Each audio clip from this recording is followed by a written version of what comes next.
Two teams at different sides of the aisle, the Navs, or Navigators, who are 10-4, winners of 5 of their last 6, while the Blues, 3-7 in their last 10, have been trying to find their consistent footing so far through 15 games of the season. But sometimes it takes one game, one play to change the fortunes of a team or a player. Question is, time is ticking. Live from Muzzy Field on the site in Bristol, Connecticut, the Bristol Blues organization brings you Bristol Blues baseball. Good morning, good afternoon, good evening, wherever you may be watching us. Thank you for spending a part of your Wednesday right here on the Bristol Blues YouTube channel. I'm Chris Saunders alongside Matt Polick, my partner in crime here today. First off, it's a pleasure to be able to spend another game with you again. I feel like we're not getting the consistency. It's always Mother Nature throwing her questions and her sides into these games. Yeah, I was thinking that to myself today. I was like, it's FCBL season, but I don't feel like we're in a groove yet. Like, it's one game here, and then 3 days later, another one. And we haven't really had a stretch of, 4 games in 1 week. And it's like Mother Nature in the Northeast just doesn't want us to play baseball, apparently. And, it's not it could be Mother Nature, but we have a schedule where after Saturday, we're off for 8 days away from Muzzy Field. So, it's definitely odd for us. You talk about players getting in a rhythm. We need to get in a rhythm. And I'm glad, though, that at least Mother Nature has given us the opportunity. She giveth us to be able to play this game here today live from Muzzy Field as the Bristol Blues, 5-10, as you heard me say, 5.5 games back against the North Shore Navigators, who are in first place, 10-4 overall. Head coach Mike Oldenwalder doing a fine job with this young team. And we're going to pause and rise for the national anthem when we come back. First pitch and lineups right here from Muzzy Field.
The starting lineup for the North Shore Navigators: batting first, Nolan Watson; batting second, Dominic Freeberger; batting third, Tyler McGregor; batting fourth in the cleanup spot, it is Logan Bravo; batting fifth, Andrew Alzak; batting sixth, Caden Kretschmar; batting seventh, a new player, Keegan Calero; batting eighth, John Gilbride; and batting ninth, to round the order for the North Shore Navigators, it is number 7, Lou Oliveri. The defense for the Bristol Blues this evening: left, center, right in the outfield, Mounts, White, Miller. Around the infield, Dwayne, Diamond, Maves, Reynolds, that's third to first. Will Reiner doing the catch-in. And on the mound is Ryan Locke, making his third start this season. Ryan Locke is 0-1 with a 4.50 ERA. Both appearances have been starts for the right-hander from Wagner College, 6'2", 210 right-hander. No complete games, does have 10 innings pitched, 5 runs, 9 hits, 12 Ks, 6 walks. And as you heard my partner say, his last appearance was against this North Shore team back on June 11th. Went 5 innings, 3 earned runs, 6 hits, 2 walks, and 5 Ks. And that was his one and only loss of the season. Yeah, both his starts, he's gone 5 innings, and he's faced 23 batters both times. So not only is it the same innings, but he's also seen the same amount of batters. And the scouting report for Ryan Locke is pretty simple. Revenge against the team that beat you the first time. You never know. Maybe second time's a charm. And also, too, getting past the 5th inning. I think for Ryan Locke, that's a goal that this right-hander wants to be able to surpass. Give the Blues some depth, from the starting rotation and allow the bullpen to be able to hand it off, who we've now seen the guys are getting better. Yeah, and, CC Sabathia went 6 innings today, which never happens anymore. So, CC did it, Ryan Locke can do it too. You never know. We're about to find out here. Noah Watson batting .226, 2 doubles, 13 Ks on the season, batting from the right side. Ryan Locke gets the sign from Reiner. Shakes his head yes. Locke is ready. Watson is ready. Here we go. First pitch low, call the ball. We're underway. Ryan Locke from Wagner College, 6'2", 210 right-hander. Fires in the fastball outside, 1-1. Locke, a fastball curve changeup, mainly fast curve. Changeup is developing. Locke working quickly, thrown from the third base side of the rubber. There's the breaking ball, the curveball to the back door, 1-2.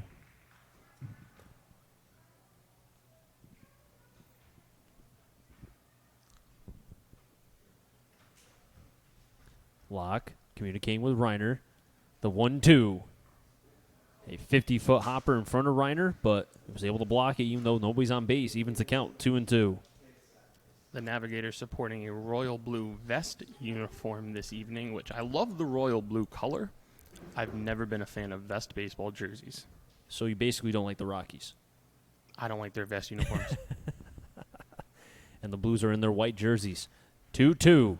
Fastball low, 3-2. And we saw that a lot from Locke in the game against North Shore where 3-2 counts in the early part of the game. Yeah, he's got to stay away from those, and he especially cannot walk leadoff hitters. Payout pitch low, and Locke was ahead, but instead walks Watson for the first batter to reach for North Shore. That's not ideal against any opponent, but North Shore, you mentioned it, the first-place team in the FCBL. They have potential to put up a lot of runs and do it in bunches, so not a great start here for Locke. At the plate, Dominic Freeberger batting .320 with 9 RBIs, or correction, no, actually it is, 9 RBIs and 7 Ks. Team that ranks third in hits in the FCBL does North Shore. Fires in a fastball, inner half of the plate, called a strike, 0-1. Do you think he gets to go to restaurants and, get free burgers because of his name? Really original. Thank But you might be right. That'd be pretty cool. I wonder how many times he's maybe not been poked fun at, but been told about his last name.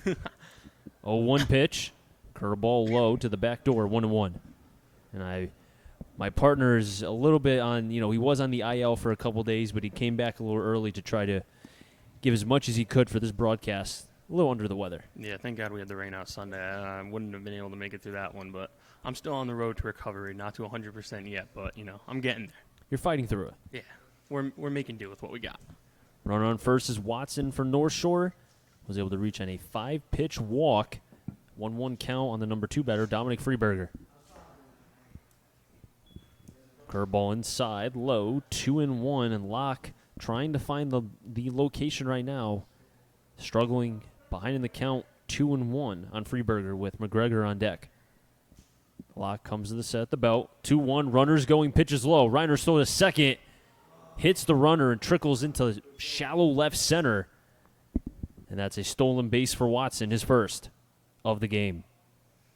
Yeah, that stolen base shouldn't have even been close. It was not a good pitch to throw, and Reiner still made it close. He bounced it.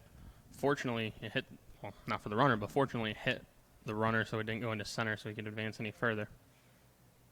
Watson from the University of Dayton, and he's on second base.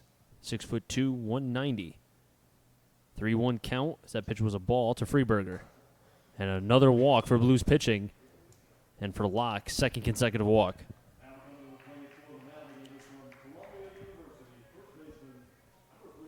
And that'll bring up Tyler McGregor, 4-12 with 11 RBIs, but 11 Ks on the season. I like the neon bat grip here, very Eric Hosmer-like. McGregor wearing number 3, batting from the left side. Infield playing back. Locke looking for the double play. First pitch, backdoor fastball. Umpire lifts the right hand, 0-1. But that's a good point. The neon, it's something different. Yeah, I love it. I'm all for like Players Weekend. I'm a huge fan of letting guys wear neon gloves, neon cleats, or designing their own and not having to match their team colors. I like expressing personality. I think baseball needs to do more of that. 0-1 fouled off, 0-2. And another thing, too, remember last year, I think it was last year, when MLB allowed the players to have nicknames on the back of the jerseys? Yeah, Players Weekend. I know a couple people who were not a fan of that. I like that. Yeah, it's still weird seeing Yankee games with the jersey. I know Gardner's not a fan of it. How about the bullpen coach for the Yankees saying, "I'm not CC"? I like that one. My favorite one, though, is Brad Boxberger. He had the box emoji and the burger emoji. That one was my favorite. 0-2. Swing and a miss. First K for Locke, and it comes at a good time. McGregor down for the 12th time of the season. Huge strikeout there. You know, you walk the first two, and it's like, okay, all of a sudden this could be a big problem here this first inning. You get a K there. Now all of a sudden you're a routine ground ball away from getting in the dugout, letting you guys swing the bats. Well, it's good, though, when you consider what Locke has, because you have the likes of McGregor, who now has 12 Ks on the season. Bravo has 11. Olzak, who's on deck, has 8. There is a little bit of strikeout tendency in the middle part of the lineup. First pitch inside, 1-0.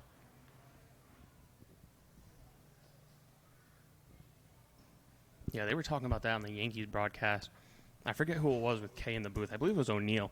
And he was talking about, okay, against Giancarlo Stanton, if you make 3 perfect pitches, you're probably going to strike him out. But against a guy like DJ LeMahieu, you can make 3 perfect pitches, but he's probably going to foul him off until he gets a good pitch to hit. There's the changeup outside, called a strike, 1-1. And that's a pitch we haven't seen Locke throw too much. More consistently was able to get it in towards the outside part of the plate, 1-1. Watson at second, Freeberger on at first. McGregor, the third batter, struck out swinging. 1-1 count coming. Low, but nips the bottom part of the zone. 1-2, and now Locke is ahead. That's a great spot there. You can live there all night. I wonder now if he might try to throw the breaking ball, because Reiner is a rock behind the plate and a sound defensive catcher. 1-2 coming. There's the curveball. Strike 3. And Bravo down on strikes. And that's his 12th K of the season. And Bravo wasn't a fan of the call. He stood in the box for a little bit, and then as he was slowly walking across the plate, Reiner made sure to scream 2 out right in his ear. Bravo looks back at him. That's something to watch, see if anything develops over the part of this game. And Bravo, if I recall, he's not a catcher. I don't know why I thought he was a catcher. He looks like a catcher. Yeah, designated hitter tonight. First pitch outside to Olzak. 1-0. Olzak 333 with 9 RBIs and 8 Ks on the season. Kretschmar is on deck. Watson and Freeberger still on base. Watson at second. Freeberger on at first. Infield now playing back, looking for the out. Locke trying to escape what was a first and second with nobody out jam. Pitch foul back, 1-1. And up until that foul ball, I'm pretty sure we didn't see a ball put in play. No, we hadn't.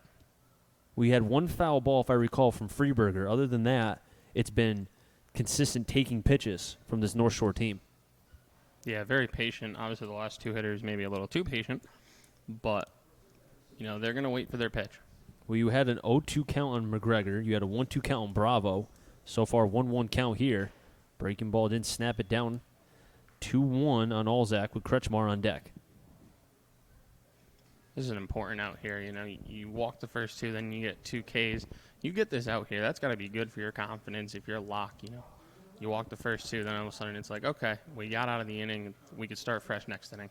2-1 just foul back. Evens the count 2-2. 2 balls, 2 strikes, 2 outs on the 5 batter. Andrew Olzak, who was a killer of the Blues last week, had a couple RBIs.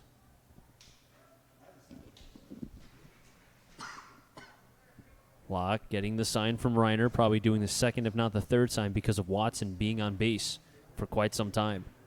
The 2-2, runners are going, pitches outside, and Reiner decides not to throw. 2 stolen bases as the batter, Olzak, did not cross home plate. So advances Watson to third, Freeberger to second. Well, I think Reiner thought that was going to be called strike 3, and that's why he didn't throw it. Because I thought he had him if he made the good throw, but nonetheless, you're still a strike away here.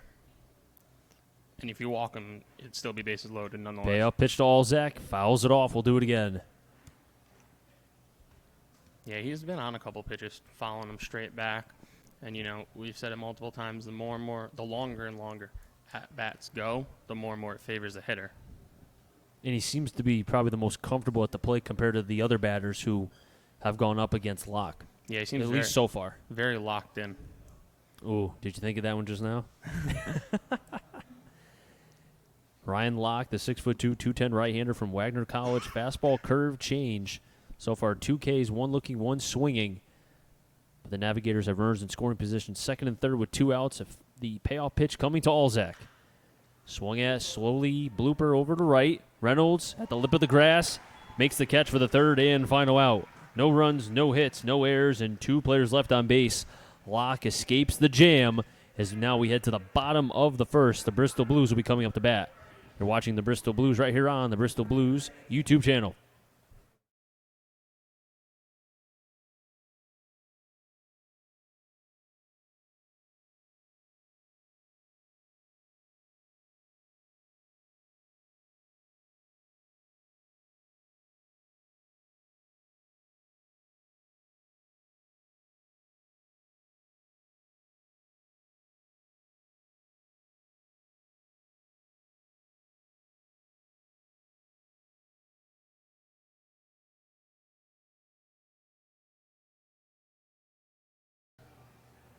The outfield for the North Shore Navigators, or rather infield and outfield, left, center, right, Freeberger, Watson, Kretschmar. In the infield, McGregor at first, Gilbright at second, Calero at short, Alzak at third, Oliveri behind the plate, and on the mound will be the left-hander Jake Zoller. The lineup for the Bristol Blues this evening, leading off is the center fielder Austin White. Behind him is the designated hitter tonight, Christian Beal. The right fielder Brandon Miller will hit third. In the cleanup spot is Buddy Duane, the third baseman. Batting fifth is Dylan Reynolds, the first baseman. Catching and batting sixth is Will Reiner. Kyle Maves, the second baseman, bats seventh. Batting eighth and playing short, Zeke Diamond. And the left fielder J.T. Mounts bats ninth. And number 8, Jake Zoller, who, as I mentioned, the starting pitcher, was the reliever who came in for Shane Audette. And the last time that North Shore was here last week against the Blues, Zoller does not have a record, 0-0 with a 2.53 ERA. This is his first start of the season. 10 2/3 innings pitched, 3 runs, 8 hits, 10 Ks to 8 walks. And he goes to Wofford, not Wolford, Wofford College. Wofford College did, I think, defeat Kentucky or lost to Kentucky in the NCAA tournament. I can't recall. But this left-hander from Wofford College is 6'2", 180. And as I mentioned, his last appearance against the Blues, 2 2/3, 1 earned run, 2 hits. But here's the big question mark. 4 walks to 3 Ks. Yeah, not only that, this is his first start of the season. His longest relief appearance came on June 6th at home against the Suns when he went 4 1/3. So I'm curious to see lengthwise what he's able to give the North Shore Navigators here. And it won't get any easier for him as he's facing Austin White, who has 15 walks, 5 doubles, and batting .383 on the season. Last 7 days, White is 7 for 23 with 3 doubles, 5 walks, has a .304 average, .429 on base, .435 slugging. Left on left here. First pitch to White, breaking ball high, 1-0. I'm telling you right now, I think Zoller knows this, White will not swing at anything unless it's in the box. Nah, he's so disciplined. He's the most disciplined player I've seen at this age probably ever. Backdoor fastball, called a strike, 1-1. Zoller throwing from the third base side of the rubber. The 1-1. And now time was called. I think it might have been, can't tell if it was by Austin White or the catcher, but White kind of staring down the umpire. Maybe it was by White. Yeah, I don't know. Normally that was interesting. Normally when the catcher calls time, the umpire is very distinctive to let the pitcher know, hey, it was your guy that called it. Do not blame this on me. So I'm going to assume it was White, but 1-1 breaking ball outside, 2-1. And there you go. You said it. He's not going to swing if it's a ball. He knows the strike zone very well. Probably has the best eye that I've seen the last couple years in the FCBO. Very disciplined at the plate, and he crowds it as well. 2-1 pitch. Swung at, high towards left. Freeberger has it camped under. Makes the catch, 1 down. Now bring up Christian Beal, batting .355, 3 RBIs. On the season, Christian Beal against the Suns, which allowed the Blues to make a valiant comeback when they were down 5-0. He was 4 for 5, had a couple RBIs and 2 runs. And as I say that, Austin White telling something to Christian Beal. I wonder if maybe if it possibly was the breaking ball. Yeah, or excuse me, it could be the timing a little bit. Zoller's delivery, he takes that little step and then a little stutter. So it could be, just maybe take a pitch, get the timing down. It's a little unusual to see somebody throw like this. First pitch outside, 1-0. Here comes the second pitch from Zoller to Beal. Abbreviated slide step. Hard hit, but foul, the third baseline, 1-1. It's almost like an abbreviated windup, but then he stops, and then he quick pitches. It's like a combination of 3 different deliveries. Did you see? I forget who it was throwing a Vladimir Guerrero Jr. the other night. They lifted their leg and they held their leg up for about 4 seconds. Was it Ozuna? No, it wasn't Ozuna. But they delivered a 100-mile-an-hour fastball, and Vlad Jr. was not happy at all. Oh, was it James? Was it a right-hander? Yeah. It had to be James then. It probably was. Because he does that from time to time. But see, there's nothing wrong with that because you're supposed to mess up the timing of the hitter. Yeah, Vlad was mad. Well, hitters can, be mad at all they want. 2-1. Foul back, 2-2. It's almost like, pitchers are going to try to find any which way to be able to mess up the timing of the batter. If you don't like it, here's an idea. Then get a hit. And then they can't quick pitch or they can't pause. Yeah, that's the thing. They could do whatever, but if you're going to get hits, that's all that matters. 2-2 pitch to Beal. Ground ball to short. Calero fields over to first, off the bag, and can't make it. Beal's going to reach. The shortstop makes the error, Calero, and Christian Beal will be on base. Score that E6. One thing I wanted to mention about Beal in that at bat, his elbow guard was very fat, very unusual. Nowadays Evo Shield is I think the go-to elbow guard. It's it's very protective. I used it, not that I ever got any bats, but it's light, and he had a very chunky one. So I never thought those were comfortable, but whatever he works for him, I just thought that was interesting. And at the plate now, Brandon Miller, the St. John's product, with Christian Beal on at first. First pitch to Miller, broken bat over to third. Alzak will throw it to second for 1, over to first, not in time. They get Beal out at second base. The bat, you could say, maybe died a hero, but Miller will be on first base, and maybe because the broken bat kind of slowed down the ball a tad, might have allowed Miller to be able to reach. Not only that, I think everybody kind of stopped and paused for a second to see where the bat was going. Because if I had to choose between getting hit with a broken bat or a ball, I think I'm going to take getting hit by the ball. And the new Bristol Blue, Buddy Dwayne from Montville, Connecticut, does go to Central. This is his first at-bat as a Bristol Blue, and had an opportunity to talk with his assistant coach, Franklin Jennings, and he told me this guy, young man I should say, can flat out play. First pitch to Dwayne, slips out of his hand.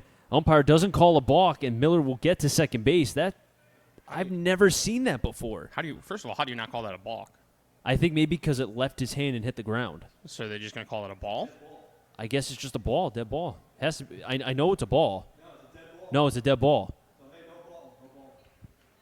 But I didn't see a ball call.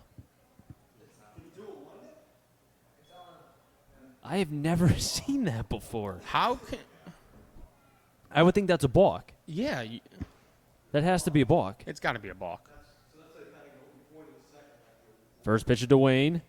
In for a strike down the middle, 0-1. That is, I wonder if, it looks like it just slipped out of his hand. Yeah, I've seen that happen a few times to outfielders trying to come wind up huge, make a giant throw to home or something. But I don't think I've ever seen that from a pitcher. And the Blues have a runner in scoring position. Miller on second base. Buddy Dwayne, the new Blue, down in the count 0-1. Zoller staring down Miller at second. Second time. Delivers the 0-1. Inside 1-1. Miller dancing a little bit on second. Gilbride, the second baseman, was pulled very close to the bag. There was a huge 3-4 hole opening when that pitch was delivered. Zoller comes to the set at the chest. Takes a pause. Doesn't stare down Miller. The 1-1. Drives it into center field. Watson is there to make the catch. And Miller had no idea how many outs there were. And that's probably not going to look pretty good. And I think Ronnie Palmer might have to, mention something about how many outs that were there. But regardless, Dwayne flies out to center for the third and final out. No runs. A broken bat fielder's choice by Miller. No errors, or a correction, one error. And one player left on base. We head to the second, no score between North Shore and the Blues.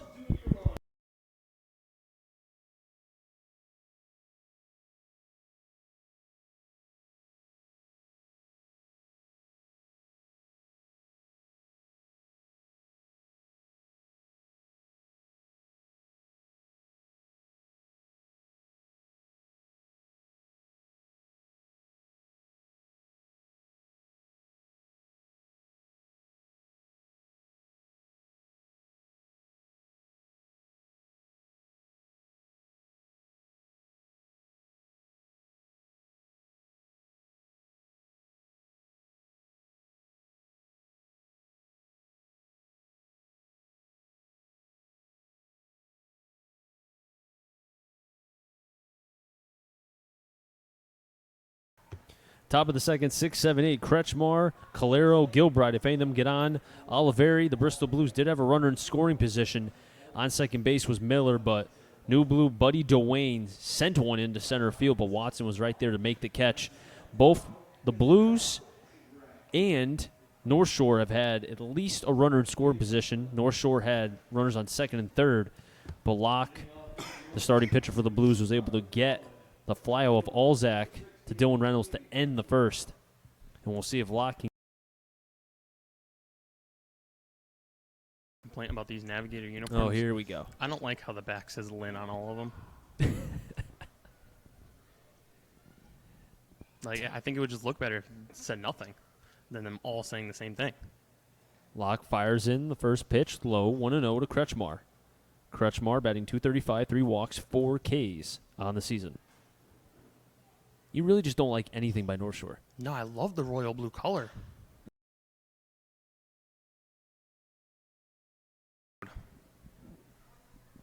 I think it just should be a rule that you're not allowed to wear white pants when you're on the road. So what do you want, dark pants? Gray. Okay. But, if you wore gray with these uniforms, it wouldn't look good because it's white lettering. 1-1 outside. Falling behind is Locke, 2-1. They should just hire me to design their uniforms, honestly. I've noticed that with you over the years. You notice the little things about designs. 2-1 pitch, 3-1. Yeah, I'm very picky about uniforms. I design pretty good uniforms at MLB The Show. Locke down in the count, 3-1. Fouls it back, and also the bat goes towards the dugout of North Shore. Get some pine tar. Shouldn't have had that popcorn. 3-2. Popcorn sounds good. So we've seen just through an inning an inning plus, if you want to get technical, we've seen a balk call that we've never seen before, and now a bat that was flung towards the dugout of North Shore. Yeah, I had never seen that. Is it raining? Because I don't see rain. No, it's not. But the ball is slipping out of people's hands between the bat and the ball. I've been to a lot of baseball games for a 19-year-old, and I had never seen that, a bat fly out of somebody's hands until last year. I was in Staten Island watching the Staten Island Yankees, and somebody did it. 3-2, chopper over to short. Diamond, Fields, over to first. Just in time, 1 down. And since then in Staten Island, I think I've seen it 4 times in the past 2 seasons alone. Somebody did it when I was at the Trop this year, and then somebody did it at a Yard Goats game I went to earlier this year. Speaking of the Yard Goats, and before I say that, at the plate, Keegan Calero batting an even .500, a triple, and an RBI. Only a couple of bats on the season, 4 to be exact. How about Yankees prospect Devy Garcia? He had, I think, 15 or 16 Ks in his last start. Yeah, he was on fire. First pitch high, 1-0. That's a name to watch for in not just trade talks, but potential call-up for the Yankees. You know what? I don't care what your name is. If you get me Max Scherzer, have fun in D.C. Curveball outside, just nips the strike zone, 1-1. You see Max Scherzer broke his nose during batting practice? And he's still pitching. He is an absolute monster. That's why I want him. Well, 1-1 pitch to Calero. Curveball a little more down. 2-1 Calero. Right-hander, both throws and hits right-handed. 6 foot 180. UMass low. He will be a freshman, and he's from Rochester, New Hampshire. He's got 2 different colored eyes, broken nose, still starting. He's probably going to throw a gem. He's also making, $40 million a year? Yankees can afford it. 2-1 to Calero. Call the strike. Backdoor fastball. 2-2 on the UMass product. UMass Lowell product. Should be interesting what the Yankees will do at the trade deadline and what pitcher they acquire. 2-2 from Locke. There's the curveball. Gets a piece of Reiner.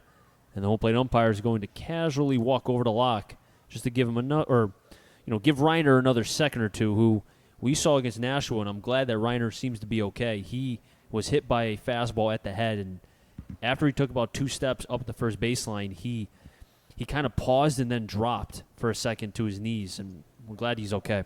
Yeah, it was a very scary scene. He didn't look very good at all. He was very seemed like he was very unaware of his surroundings at the time when he was up the first baseline a couple steps. But glad to see he's okay. Glad to see he's back in the Blues lineup and back behind the dish, because he is a great catcher for this Blues team.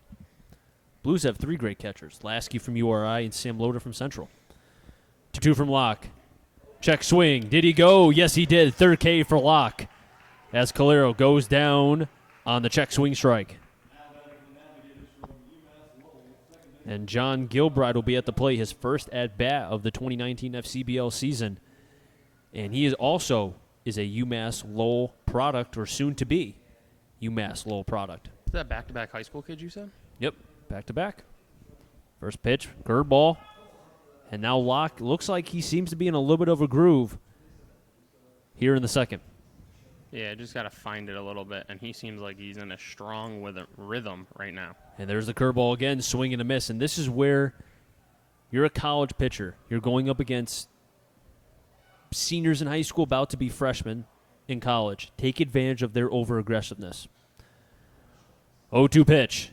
There's the curveball, swing and a miss. Another K for Locke. That gives him 2 in the first, now 2 in the second for a total of 4. And also had a 1-2-3 inning as well. We head to the bottom of the second. No score.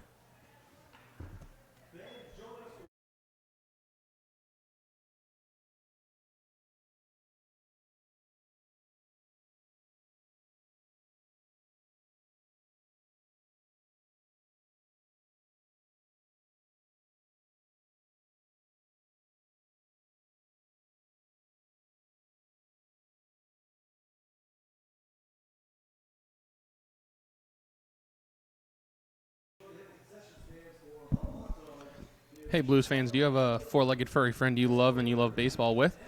Come down to Muzzy Field on Friday, July 5th, and bring your 4-legged furry friend with you. It is Bark at the Park night here at Muzzy.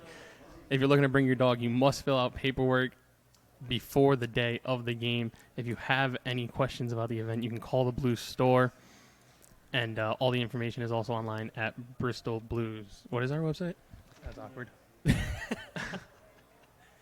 Bristol. Well, Facebook is Bristol Blues, or you can just go on the Bristol Blues website, which is bristolblues.com. BristolBluesBaseball.com. Yeah. Oh, okay. Well, there you go. Yeah. See, I wanted to make sure I got it right before I No, said you got it right. You did a good job. And the Blues, as we mentioned, will be batting here in the bottom of the second. 5-6-7, Dylan Reynolds, Will Reiner, Kyle Mays. If any of them get on, Zeke Diamond. I still can't believe I messed up my lineup in my book, and I had to use whiteout again. What was it? I think the first game we did together, you used so much whiteout. I think it was the second game. Might have been the second game. But nonetheless, yeah, I use a lot of whiteout. Dylan Reynolds batting .240 with 9 RBIs and 10 Ks, leads the team in RBIs with 9. As Ronnie Palmer is having a little bit of a discussion with the whole plate umpire. And Dylan... Sorry, I'm all for getting friendly with the umpire, but these guys don't look too great, right? These guys don't look too bad. Yeah, but we know rain's in the forecast. You never know with Mother Nature. I think it'd be best to just play ball here. And both pitchers, Locke pitched well in the first and the second. Well, first inning he was able to escape a jam, and the second inning got a couple Ks for a total of 4. And the Blues did have a runner in scoring position in the first, but Miller was left stranded. Reynolds takes the pitch high. Call a strike, though. 0-1. The Blues rolled out a pretty left-handed heavy lineup to face this lefty here this evening. Who they've seen already. Yes. 0-1 pitch. Curveball outside, 1-1. Yeah, no, I was thrown off when I saw that on the stats site. I wasn't here that game, so I was very confused when it was at Blues and I hadn't seen them yet. 1-1, fouled. Looked to be off the foot of Reynolds, 1-2. North Shore, 10-4 overall. They are in first place in the FCBO. His home plate umpire is going to walk over to the pitcher to give Reynolds a couple more seconds to, collect his thoughts and maybe not think about the pain in his right, look to be the right foot.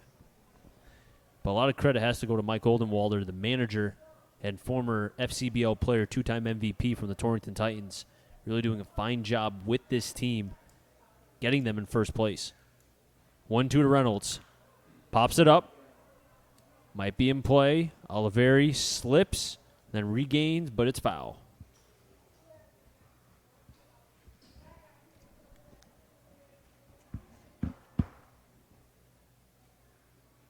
On deck is Reiner. Double deck, Kyle Maves. Jake Zoller back in for a second inning of work. 1-2 pitch. Breaking ball. Called for a strike 3. Reynolds down on down on strikes. That gives Zoller his first K here tonight. And Reynolds, that's his 11th of the season. And Will Reiner at the plate, batting 200 with 4 RBIs, the Villanova product.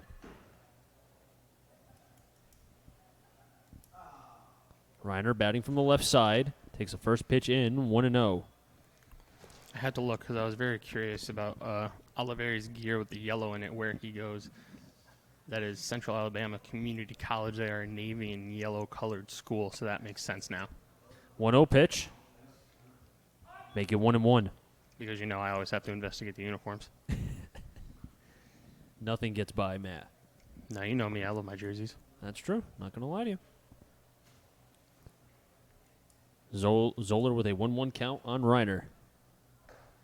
Fires on the fastball to the back door, 1-2. We haven't seen Zoller really throw too many pitches inside to the left-handed batters. It's mainly been to the back door to the left-handed hitters.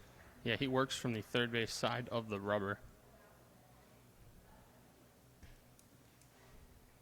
His right foot is actually way off the rubber, the way he starts when he's looking in for the sign. 1-2 pitch to Reiner. Framework by Oliveri, couldn't pull it back. Evens the count 2-2.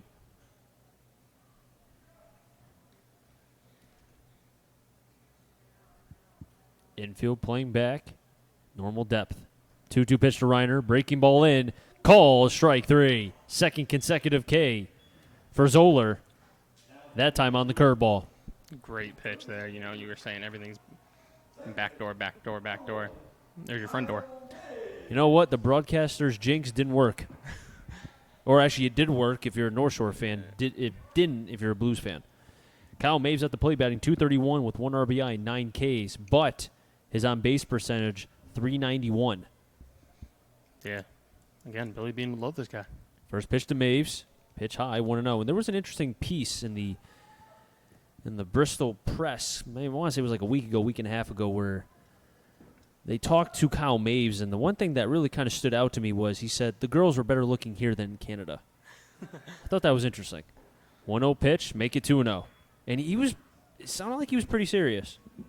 I don't know. I've never been to Canada, so I can't speak on that. Neither can I, but you know what? He's been to both, so he can speak. I'll take his word for it. Maves starting out with a spread out position, now closed. Takes the fastball for a strike, 2-1. But Kyle Maves, he played in the regional. He helped Quinnipiac get their first win in the regional, I think, in program history, because their previous 2 games, they were blown out by like 20. But they beat, if I recall, 2-1 pitch, inside 3-1. They beat a very good East Carolina team. Yeah, shout out Quinnipiac. Great year from them.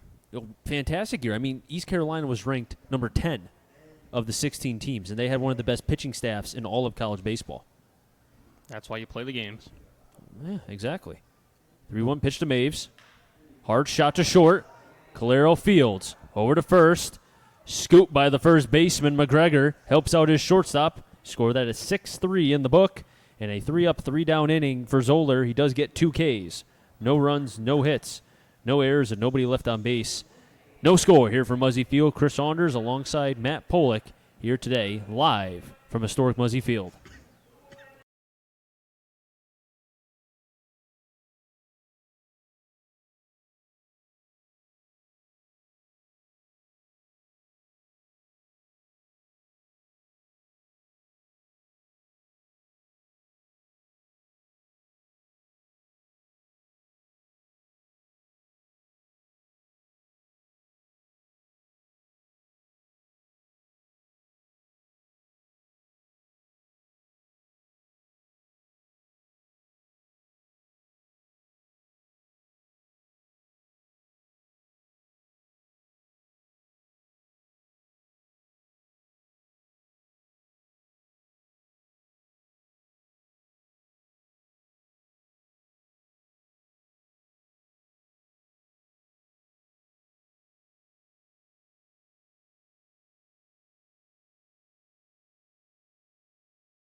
Starting pitcher for the North Shore Navigators, Jake Zoller, has 2 Ks thus far, both in the second, and was able to get a ground out from Kyle Maves as the shortstop Calero, the ball will always find you, did make an error in the first, but this time made the play here in the second. And now the Blues have to try to keep this team at bay as the Navigators came into this game third in hits and so far have yet to record one just yet, as Ryan Locke has been on his game. Does have a walk, or rather 2 walks, but 4 Ks. And he'll be facing 9th and top. Oliveri, Watson, and Freeberger. If any of them get on, McGregor.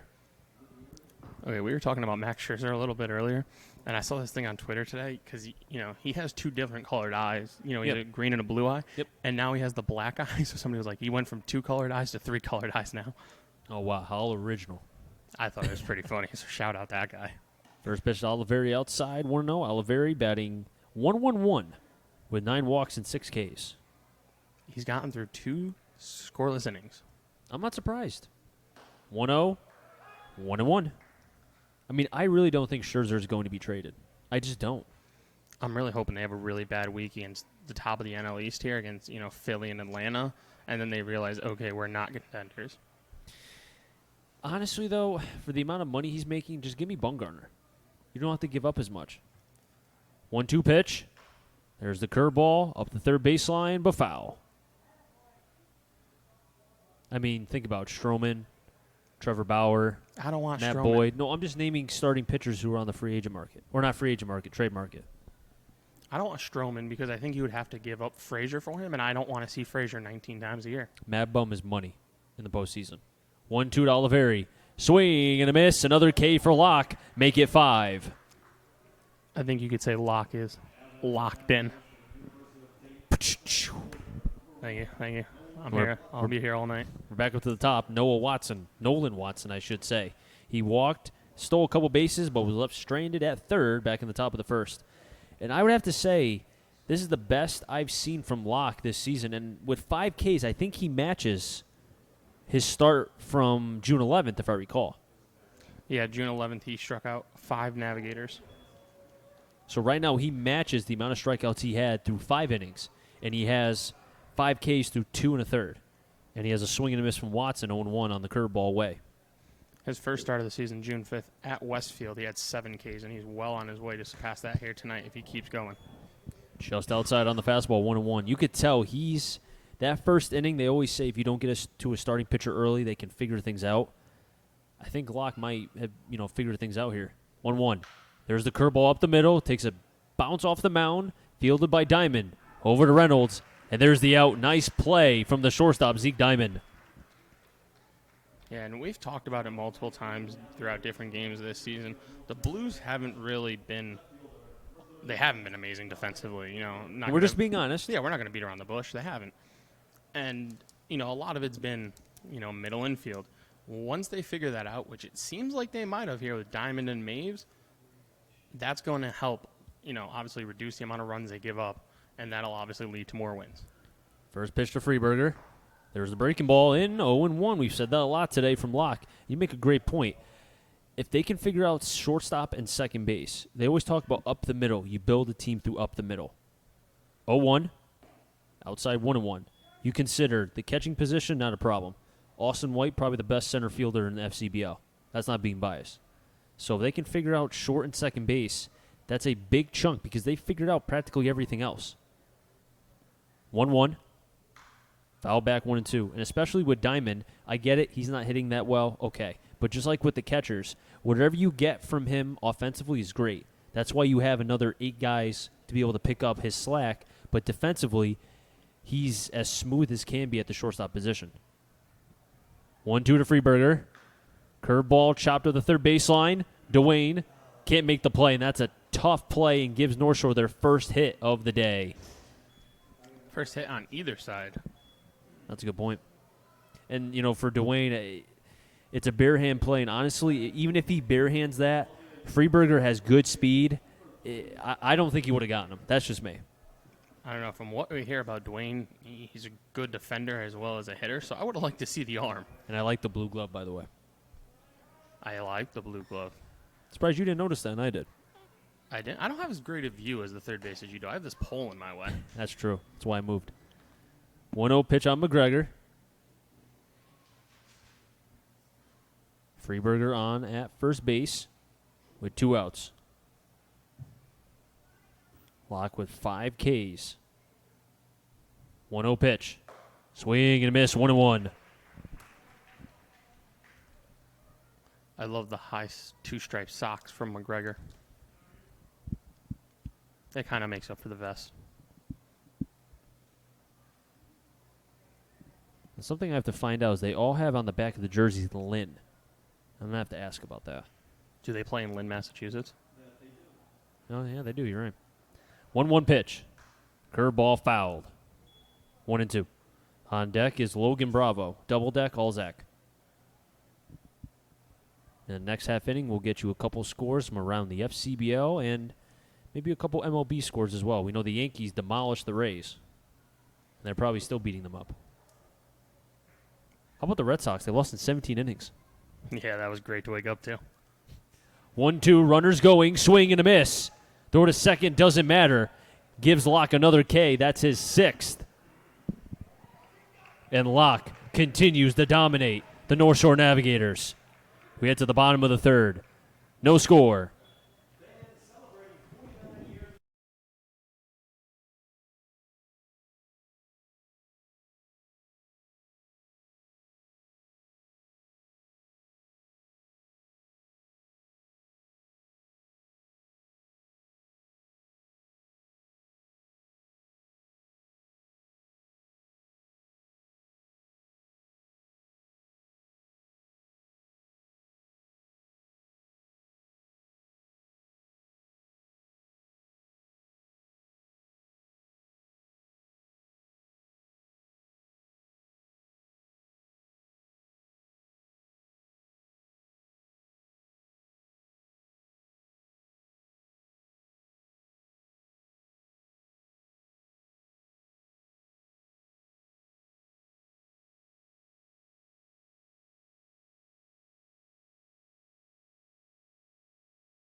Some scores from around the FCBL. In the top of the 5th in Pittsfield, the Suns have a 6-0 lead over the Worcester Bravehearts.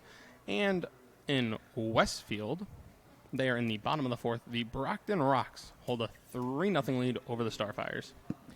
8-9 then top. Zeke Diamond, JT Mounts, who is my partner's favorite player, and Austin White. Any of them get on. Christian Beal. And Jake Zoller, who has worked a pretty good 2 innings thus far, has a couple Ks. Did leave 1 runner on base as the left-hander did pitch against the Blues. And if he can get an out here, he will pitch, or rather complete this 3rd inning. He will complete and overmatch what he did on June 11th, where he threw 2 2/3.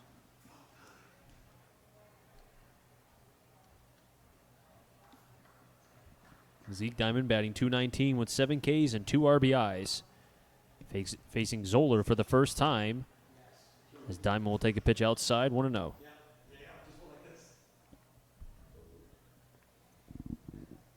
The Padres have been playing some very high-scoring games lately. That's because they played in Colorado. 92 runs scored. 1-0, make it 1-1, the front door fastball. That's great. You got to love Coors. See, I'm not a fan of 92 runs scored by both teams. Okay, but even today in a pitchers-friendly ballpark in San Diego, they beat the Brewers 8-7. Well, I can explain that to you in a minute why that's like that. 1-1 pitch of Diamond, outside, 2-1. It's because, have you noticed how there's more buildings in San Diego now? So now the air is not being able to keep the ball in. There's less air being pushed in because the windows and the buildings are keeping it in one consensus place. 2-1 is driven in the left field. Freeberger will make the catch. 1 down. You never noticed that? No, I don't watch a lot of games in San Diego. Well, neither do I. I like to read.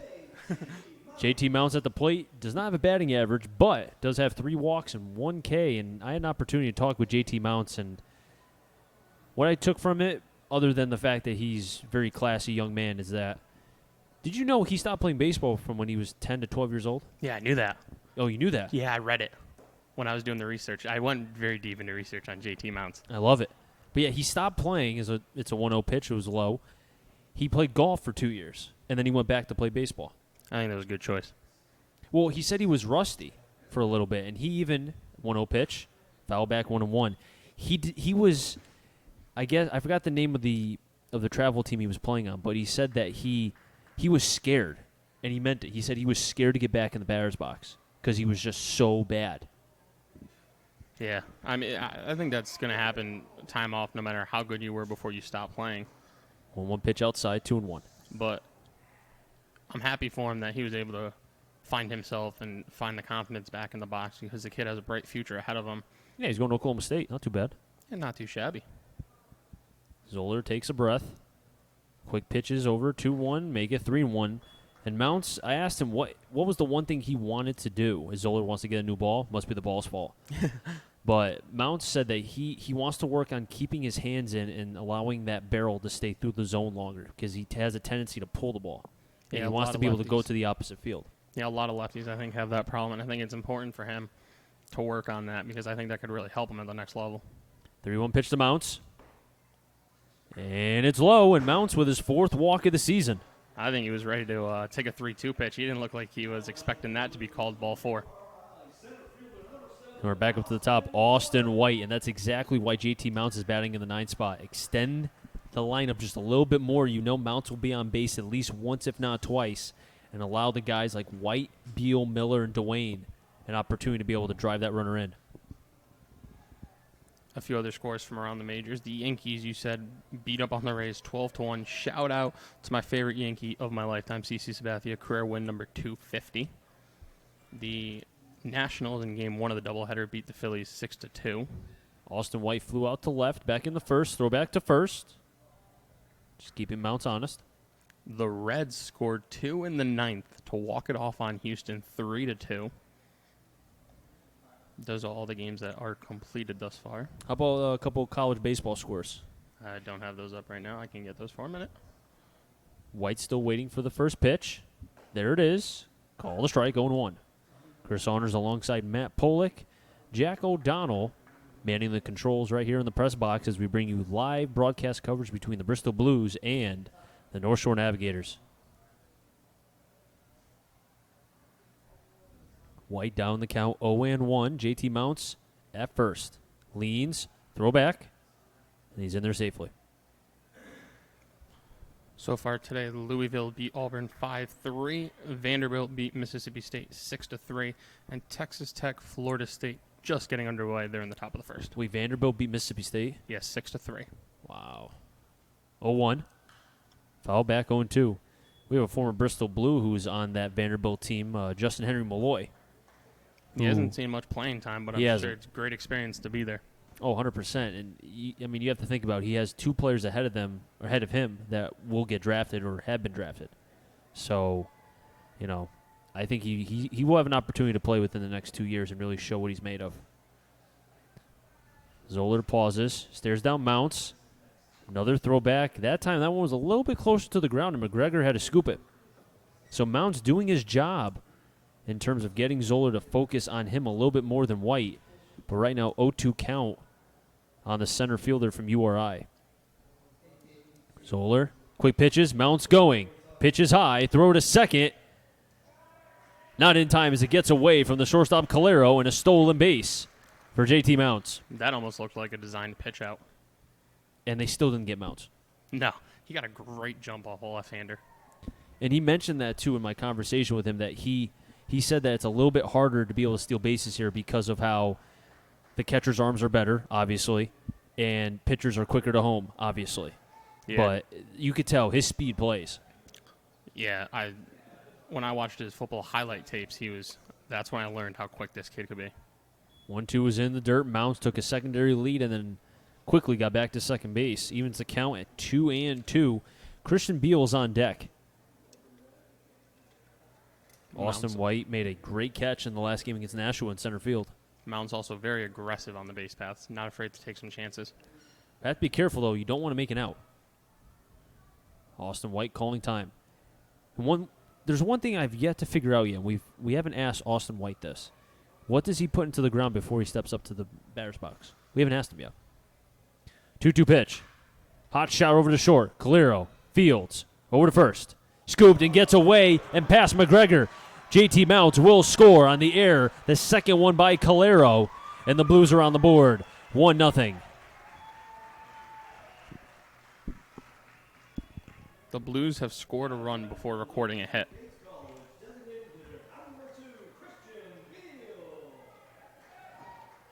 Say that one more time. They have a run, but not a hit. But 2 costly errors by the shortstop Calero, who it seems to me, Matt, that he's just, I don't know if it's the dirt, but it seems like he's trying to aim the ball at the shortstop position, really not letting it fly. It seemed like that when he rushed it a little bit. I mean, Austin White, he runs a hard 90 and he's quick, so maybe just rush that one a little bit in the dirt, not being able to be scooped at first. Pitch inside 1-0, and because of that error, that allows White to replace Mounts at second base, so it gives the Blues another runner in scoring position. I would think, though, too, albeit I'm not going to pretend like I'm a infield instructor for the Yankees, but maybe the footwork might be a little bit off with Calero. I mean, we have to remember that he's a senior in high school practically. Yeah, he's had a couple hard hit balls, and it doesn't seem like he's fully comfortable out there. 1-0 pitch to Beal. Inside, 1-1.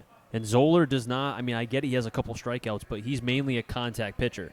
So he needs his defense to make plays, and right now, I don't know if the Blues are forcibly going after Calero, but you could almost say just hit it to him. Well, that's what you mentioned. The ball's going to find you if you're worried about it finding you. 1-1 count on Beal. There's the curveball. That'll stay in the infield. And making his McGregor as it stayed near the grass. 2 down. Weakly hit pop-up to first. Beal didn't look like he was ready for that off-speed pitch, and then he kind of a little panic swing. And at the plate now, Miller, who reached on a broken bat fielder's choice and then advanced to second, I should say, because of a very awkward balk as Zoller went to deliver the pitch. And I don't know if it hit off his knee, his hand, or glove, whatever you want to call it. But it came out of his hand and went 10 feet in front of the mound. Austin White still on second base. Miller takes the pitch low, 1-0. No bullpen action for North Shore. As the manager, Mike Oldenwalder, said that he wants to, at the very least, see if he can get 4 out of Zoller. But I would think his pitch count has to be rising. 46. 1-0 pitch, 1-1. No, I do not know how many pitches he threw against the Blues back on June 11th, but I think it was around the 30 pitch mark. Might have been a little bit more. He's at 47 right now. So far, 2 big errors for the North Shore Navigators and 1 hit, but the Blues have a run without even getting a hit. Breaking ball in the dirt. Oliveri blocks it, keeps it in front, 2-1. Buddy Dwayne is on deck.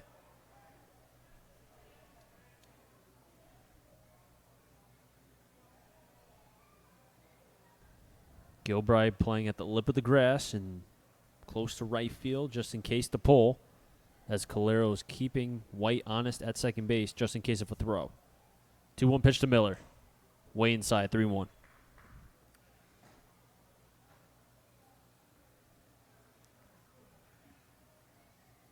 So far, the Blues have walked once, and that was by JT Mounts, and he came around to score on the error by the shortstop, Calero.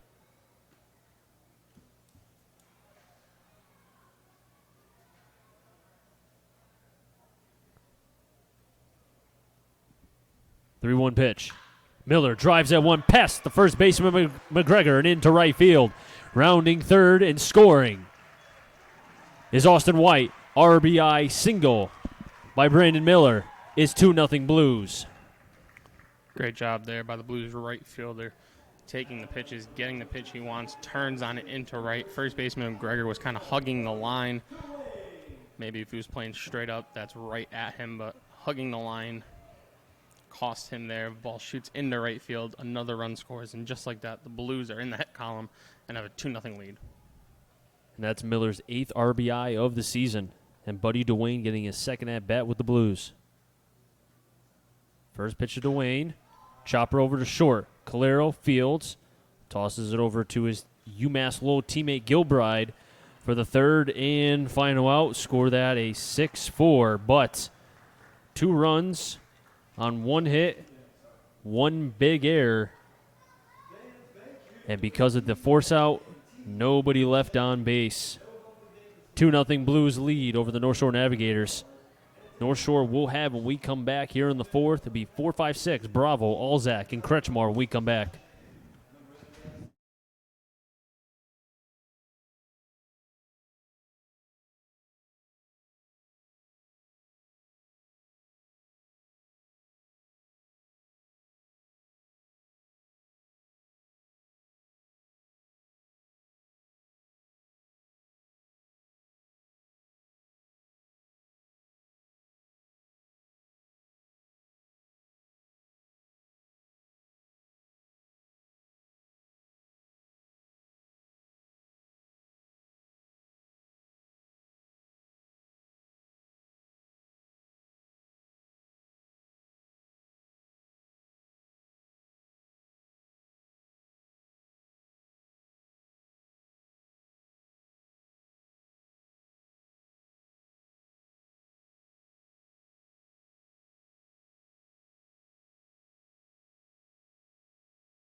We head to the 4th inning here at Muzzy. Lock on for his 4th inning of work. Off to a great start. 6 Ks through 3 innings, 2 in each. After walking the first 2 hitters in the first inning, retired 7 in a row, or 8 in a row. Then gave up an infield single before striking out the 3-hitter Tyler McGregor to end the 3rd. And ever since those first 2 walks, he's been pitching with extremely high level of confidence out there on the mound. Bravo at the plate. Did strike out looking on a pitch he didn't agree with back in the first. Curveball gets away, but no harm, no foul. 1-0. And really, I think Locke, he's, as the quote that you said, he's been locked in since the 2 walks. Yeah, pitching with confidence, a big sign for me of confidence is when you want to throw, like you get the ball and you work quick. I think that's a huge sign of confidence, especially when you have the posture he has. You can just tell he's ready to throw and he is feeling it. 2-0 pitch is low. 3-0 is the count on the leadoff batter, Bravo. And I think, as well with Locke, he's been able to command that breaking ball. We haven't seen the changeup much, but that breaking ball was filthy the last, two innings between the second and the third. And a 4-pitch walk to Bravo. His 3rd walk of the night has been surrendered by Locke. And that's not what you want to do after your team gives you 2 runs, is have that leadoff batter on, because somehow, some way, that runner always finds a way to come around and score. This is the first place team. You cannot walk hitters without getting punished. The 3rd in hits, 2nd in doubles is North Shore. Pitch inside, called a strike, 0-1 on Olzak. Alzak flew out to Reynolds to end the first. Every time I talk about how slowly or quickly somebody's working on the mound, I make the Masahiro Tanaka joke because he takes forever. He threw a complete game shutout, and it was an under 3-hour game. So shout out Masa for not taking forever to throw a complete game shutout. Breaking ball to the back door, 0-2 on Alzak. Seeing the curveball really be a pitch for Locke tonight. Gets the sign from Reiner. Comes to the set at the belt. The 0-2 pitch. There's the curveball chopper to Dwayne. Let's see if they can turn two. There's one. Over the first. Not in time. They get the fielder's choice. As Bravo will be out, Alzak will reach because of the fielder's choice. But they do get the leadoff runner. A nice turn from Dwayne to Maves. Yeah, Dwayne, it kind of looked like he was ready to catch it glove up, and then he flipped his glove down at the last second. Thought he was going to have some trouble, but a clean transfer, a clean throw to second. And Kretschmar at the plate, grounded out to the shortstop back in the second. Locke with so far 6 Ks, but does have a couple walks sprinkled in. First pitch low, 1-0. And how many walks does Locke have? 3. I have him for 3 as well.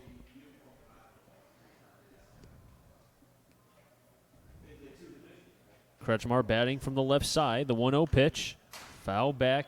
Hits the light pole, but comes back 1-1. That's, again, one of those things, like, you would think it would happen more, but it just doesn't. Oh, speaking of that, because I saw the netting, I think I heard, it's the White Sox. They're going to put fencing or netting all the way from foul pole to foul pole next year. That's gross. Well, it's because of what happened. What was it, against the Astros? The Astros and the Cubs. 1-1 pitch, breaking ball high, 2-1. I understand why it's happening, but like, I don't know. I just don't. I don't like watching it. Like, it's just pause. I don't know. I don't want to watch a game through a net. If I'm going to pay that much to sit that close field level, like, why am I watching it through a net? Foul tipped into the mid of Reiner, evens the count 2-2. Bravo on, or correction, that is Alzak on at first.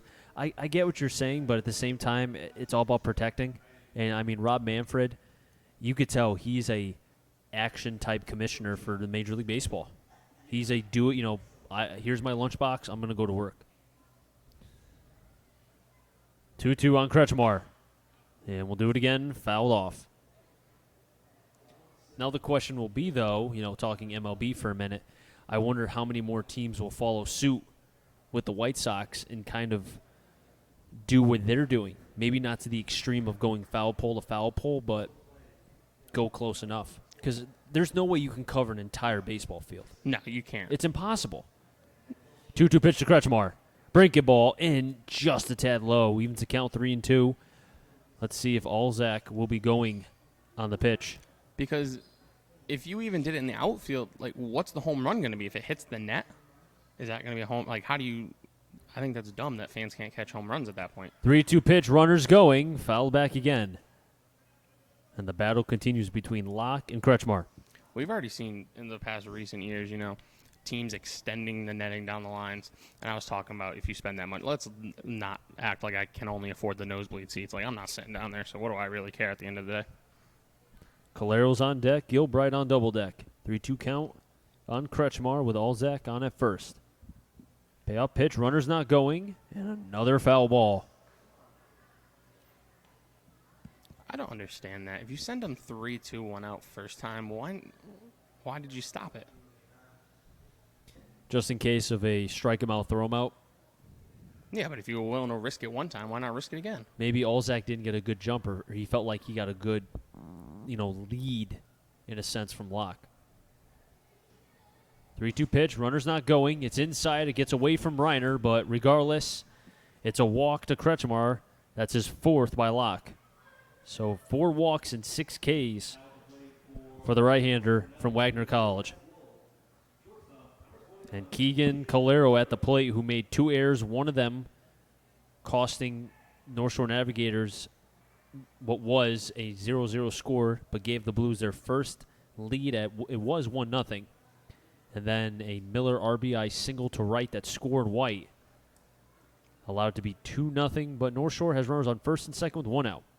Has a chance to make up for his error right here. Exactly. He bunts over to the pitcher. Locke, he fields.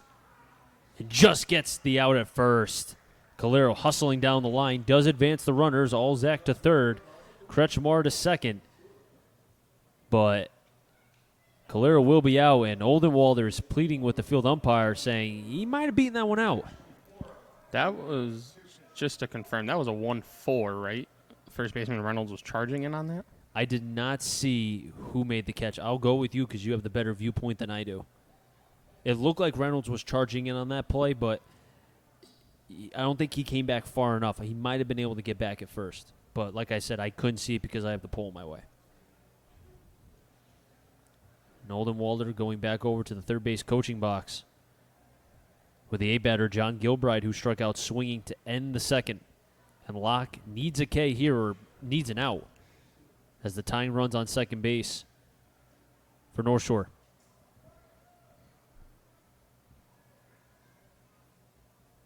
Gilbride, the UMass Lowell future prospect. First pitch outside, 1-0. Both Calero, who just bunted and just was out, and Gilbride are going to UMass Lowell in the coming months. Gilbride batting from the right side.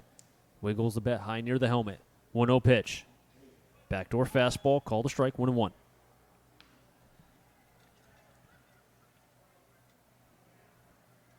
This is a team in North Shore that 94 runs combined with a 281 average. Maves playing at the lip of the grass at second. Diamond sure-handed at short, same position. 1-1 breaking ball just outside, 2-1. Reiner held that a little bit longer, thinking should have gotten the call. From my angle, it looked like it was off the plate. But I think because Reiner moved too much. If he didn't move as much, I think he might have been able to sell it more. Because he was set up inside and had to reach away. 2-1 pitch. Swing and a miss. 2-2. Two's on the board. 2 balls, 2 strikes, 2 outs. Locke looking for his 7th K. Which would match a season high.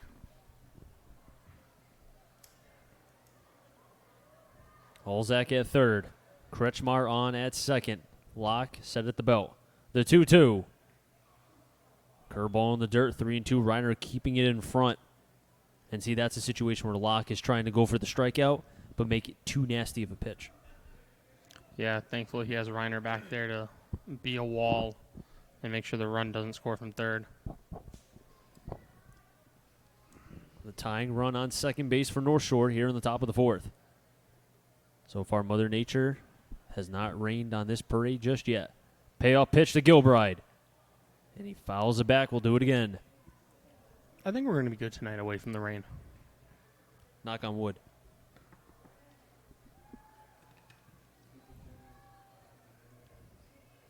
Now, what pitch will Locke throw here? A lot of his swings and misses have been on the curveball. 3-2 pitch. There's the curveball. Called strike 3, and Gilbride goes down as Locke matches his season high in Ks with 7. And Mike Oldenwalder is not pleased. We're heading to the bottom of the 4th. Your score, Blues 2, North Shore nothing.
bottom of the fourth, it will be 5, 6, 7. Reynolds, Reiner, Mays. If any of them get on, Zeke Diamond.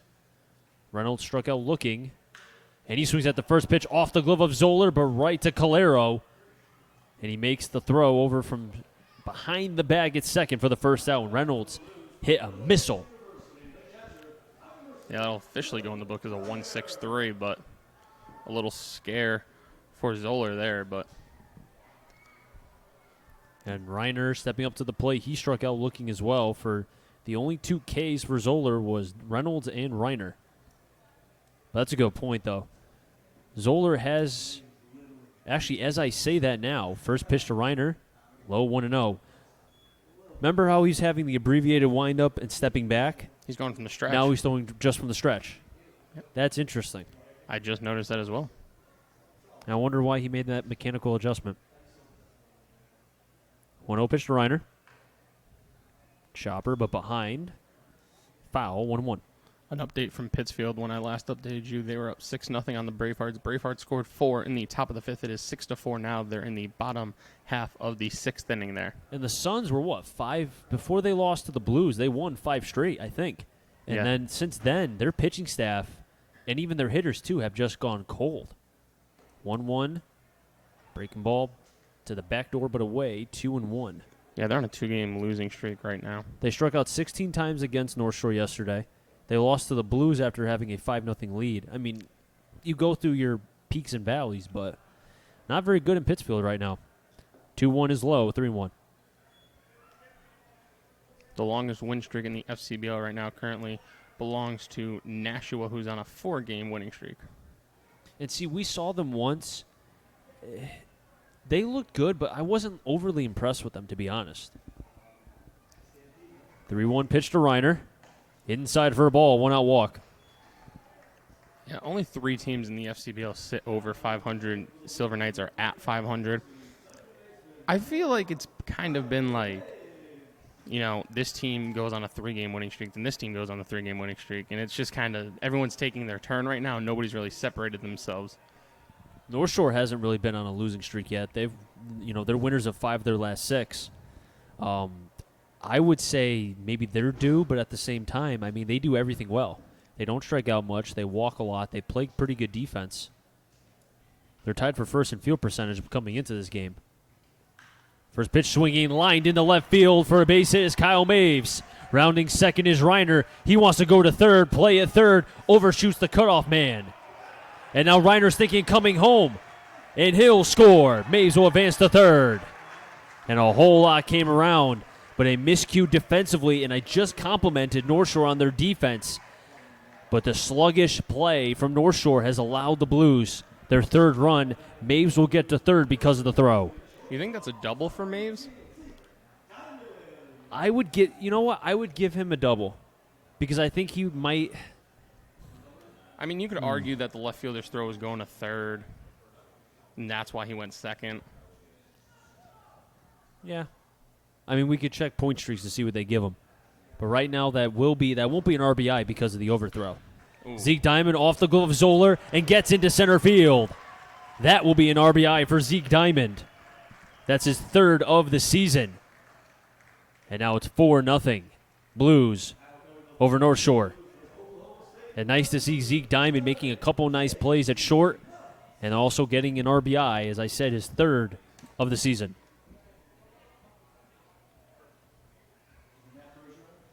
Scoring on the play was Kyle Maves. That's the second time we've seen a ball hit off the glove of Zoller. Yeah, when you're hitting the ball up the middle, that means you're usually on it pretty well. Pitch inside, call the ball to my partner's favorite player, JT Mounts. And now the bullpen for North Shore is starting to get loose. And a mound visit as Oliveri calls time, and that will force the pitching coach and the assistant coach, Ariel Ramos, to discuss or have a little conversation with his pitcher, Zoller.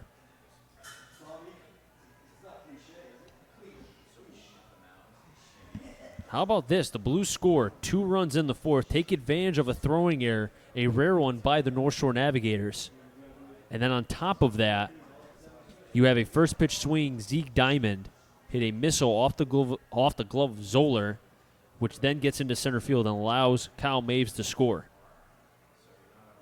Yeah, you mentioned it at the top of the broadcast. Sometimes all it takes is one to get going, and I think a win here against the first-place Navigators could really be the one for the Blues. And I get it. Locke does have a couple walks. Last time I checked, he has four.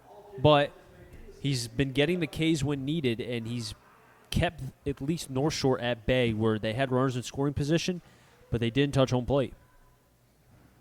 At the end of the day, that's what matters.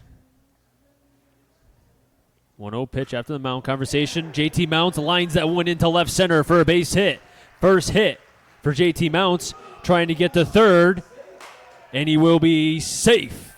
Good Is Zeke slide. Diamond going from second to third on the single from JT Mounts. Good slide from the Blues shortstop Zeke Diamond there, sliding to the left of the third base bag, away from the tag. Great piece of hitting there by Mounts, who, right what you were talking about, what he wants to learn, practice doing, getting better at, going the other way with it, left center field. Great job by Mounts. And that's what he did. He kept that barrel long in the strike zone. He was able to drive that one in the left center. You're seeing the contact now harder and harder from this Blues team, and now it comes to a point where how long do you stay with Zoller? Blues have runners on the corners, first and third. One out, Austin White at the plate. This is third at bat. First pitch, breaking ball, high, called a strike 0-1. You have the top of the lineup up here, runners on the corners, still just one out. Can potentially open this game up here in the bottom of the fourth. Mounts at first, Diamond on at third. 0-1 pitch to White. Breaking ball a little bit lower, called a strike 0-2. Now White has to be defensive here. Does have 7 RBIs on the season, has grounded out into 1 double play. Will be tough, though, because of the speed of White. Zoller sets at the chest. The 0-2 pitch, blocked by Oliveri, 1-2. Huge block there by the Navigators catcher. It's almost like when Garrett Cole was pitching against the Red Sox in the ALCS. And through, 2 innings, they had 4 balls hit over 100 miles an hour. They kept them in a little longer. What happened? Red Sox score. Game was over. JT Mounts is going, hit and run, right over to second base. They'll get the out at first as North Shore. But Zeke Diamond will score on the ground out. Give Austin White his 8th RBI of the season. Gilbride makes the out, 4-3 in the book on Austin White. That hit and run saved them from the double play, as well as Austin White runs. If they executed that cleanly, they were going to get him based off how hard that ball was hit. And that's a great point. I'm glad you said that. Because of how hard the Blues are hitting right now, Ronnie Palmer knew that Austin White was going to make contact, as the Blues have done so far. Mounts is thinking going to third. He'll get there with such ease. The speed of JT Mounts. Oh, he's so fast. He's lightning fast. Say that one more time. Lightning fast. You saw the highlights. I did. I saw those football highlights. He was burning every corner in Texas. That's not a joke down there. 1-0 pitch to Beal. Low, 1-1. And I didn't even get to ask him about his football highlights. That's my job. That's your job. As the rain now starting to slowly fall here at Muzzy Field. Wait, do you actually see rain? A little bit. The 1-1. Fouled off, 1-2. Now, all the Blues have to do is retire North Shore in the top of the 5th, and after that, it will be a complete game. Or not complete game, but it will be a official game. Last time I checked the rule book. Yeah, I believe that's... Because the away team has to bat for it to be an official game, I assume, correct? Yeah, you have to play 5. But if the home team's winning, you still have to get the 3 outs in the 5th.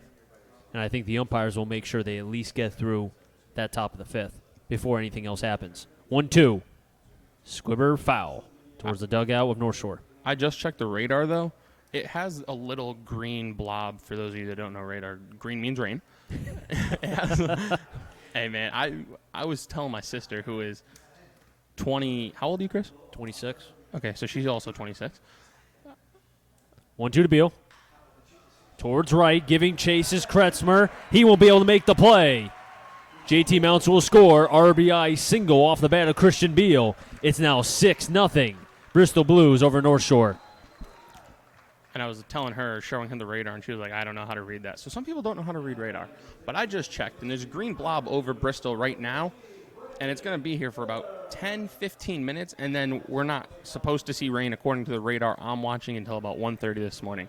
So maybe, if anything, we might have a little delay, but based on how hard it's coming down right now, I don't think that'll be necessary. And the pitching change for North Shore might be a little bit too late, as the Blues have scored 4 runs on 4 hits and an error by North Shore, and they're still attacking here. With Brandon Miller will be at the plate after the pitching change, and the warm-ups have been completed. We'll be right back.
Pitching change for the North Shore Navigators as Zoller exits, pitching 3 2/3, 5 hits, 2 Ks, 2 walks. Did surrender.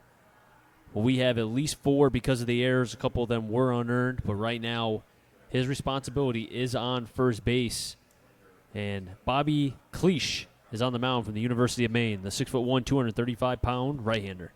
This will be his 4th appearance this year. His last appearance came 19 days ago, or 11 days ago. Wow, horrible math.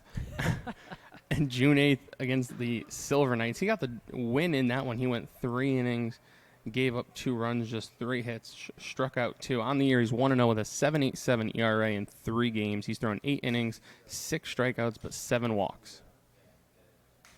And Miller at the plate for his 3rd at-bat. Did get an RBI single. Beal's going to second. Pitches high. And there won't be a throw. A stolen base for Christian Beal. Looked like Oliveri didn't get a grip on the ball that's now wet. That might have been a smart play because North Shore's already committed 3 errors. And Brandon Miller had the count 1-0, as I said, already has an RBI back in the 3rd. 1 of 6 runs scored by the Blues. 1-0 pitch from Cleach. There's the curveball, drops in the hammer. 1-1.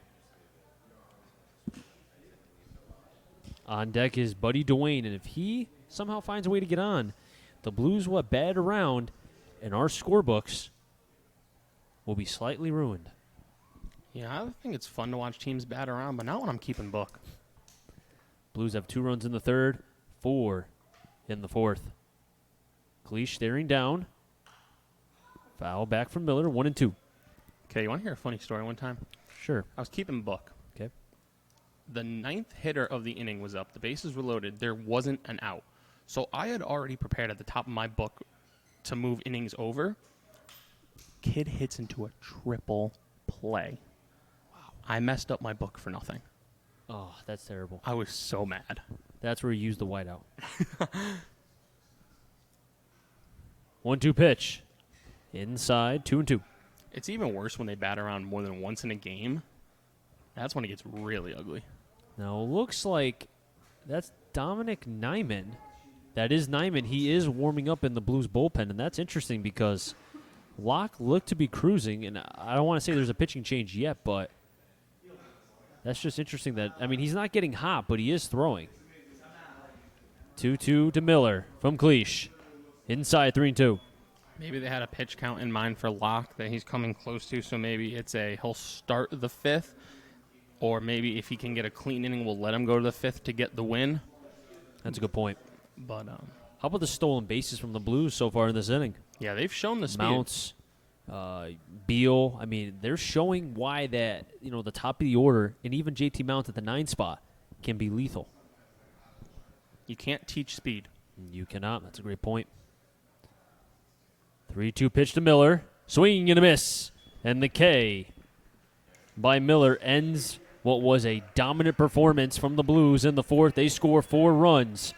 4 runs on 4 hits, 1 error, and 1 player left on base. That was second. That was Christian Beal. We head to the top of the 5th. Blues 6, North Shore nothing. Chris Saunders alongside Matt Polick, live from historic Muzzy Field. We'll be right back.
Top of the 5th, 9, then top. Oliveri, Watson, Freeberg. If any of them got on McGregor, the Blues with a dominant performance in the bottom of the 4th. 4 runs on 4 hits, 1 error sprinkled in there, and it's allowed the Blues to be able to put themselves in a spot where North Shore is not used to, giving up 6 runs in what was just 4 innings of play. And Ryan Locke on the mound here on a rainy Wednesday afternoon, or Wednesday night, I should say. Locke with 7 Ks and 4 walks thus far through 4+ innings. Fires on a fastball high. Be 1-0 on Oliveri, who did strike out swinging to begin the top of the 3rd. 1-0 pitch. 2-0.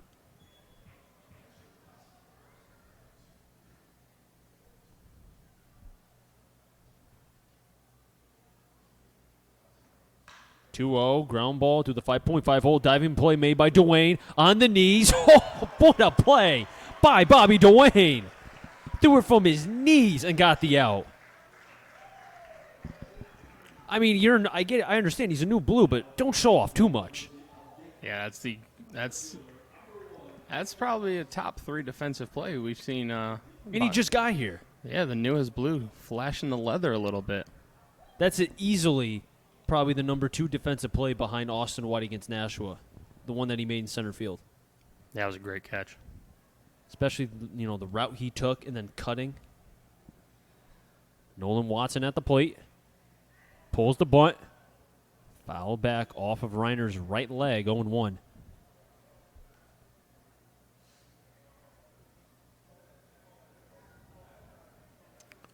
An update on the black-eyed Max Scherzer. He's through 4 shutout innings now.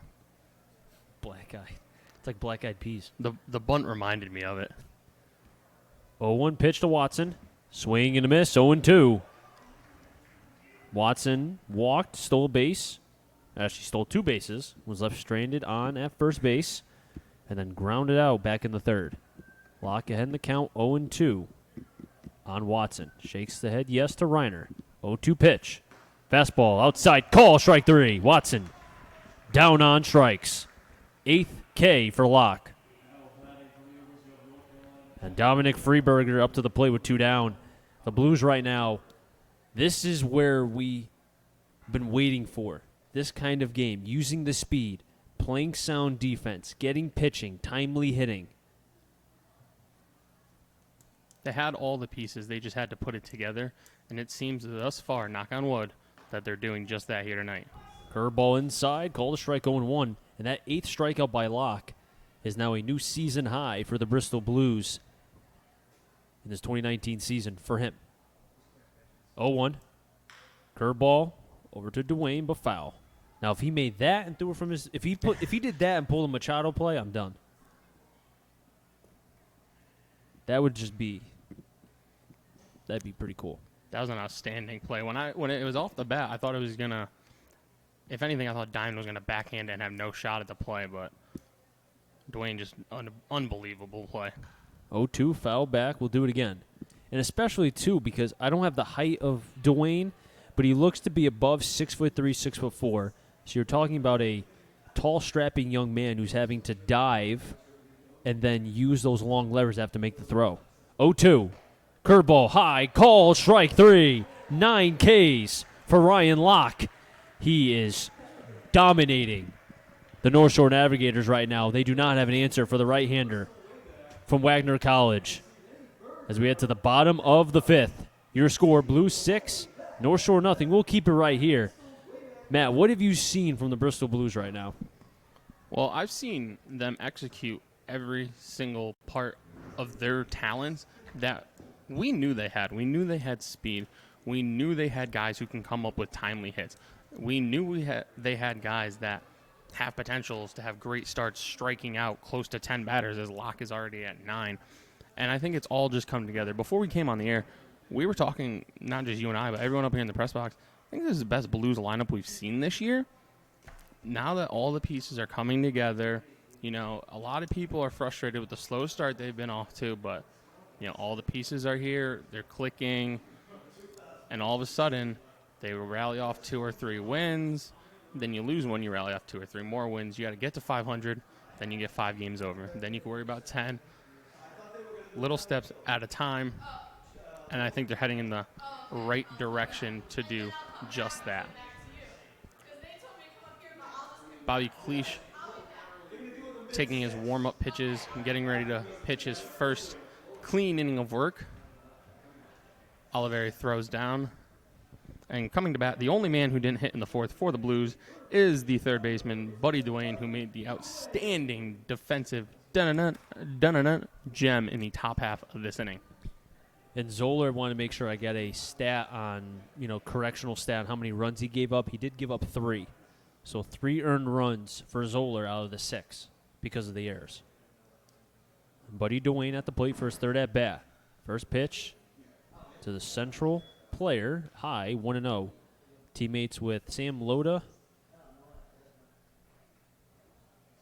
as well as a couple other players on this Blues team. 1-0 pitch. Foul ball. Way foul. That was a big boy pop-up. That's a man pop-up. What did Michael Kay say after Tanaka got the complete game? That was a man's complete game? Something like Michael Kay would say. I had such a headache that night. I was honestly watching the game on mute. I'm so serious. I fell asleep, and then at the end of the 8th, when Michael Kay screamed in excitement, it woke me back up. So then I watched the 9th on mute. That's too funny. I mean, honestly, when Don Orsillo was with the Red Sox and the Yankees and Red Sox would play, I would always watch on Nesson. I don't have a problem with Michael Kay or I don't like David Wells when they put him in the booth recently. He hasn't been on much. No, I don't think he doesn't really add anything. He's not bad. Woo. Yeah, exactly. Woo. 2-1 pitch is high. Dwayne, hello. How you doing? That'll wake you up. If he's not woken up yet, it's 8:35 right now here in Bristol, Connecticut. You're woken up now. I think I need to be woken up.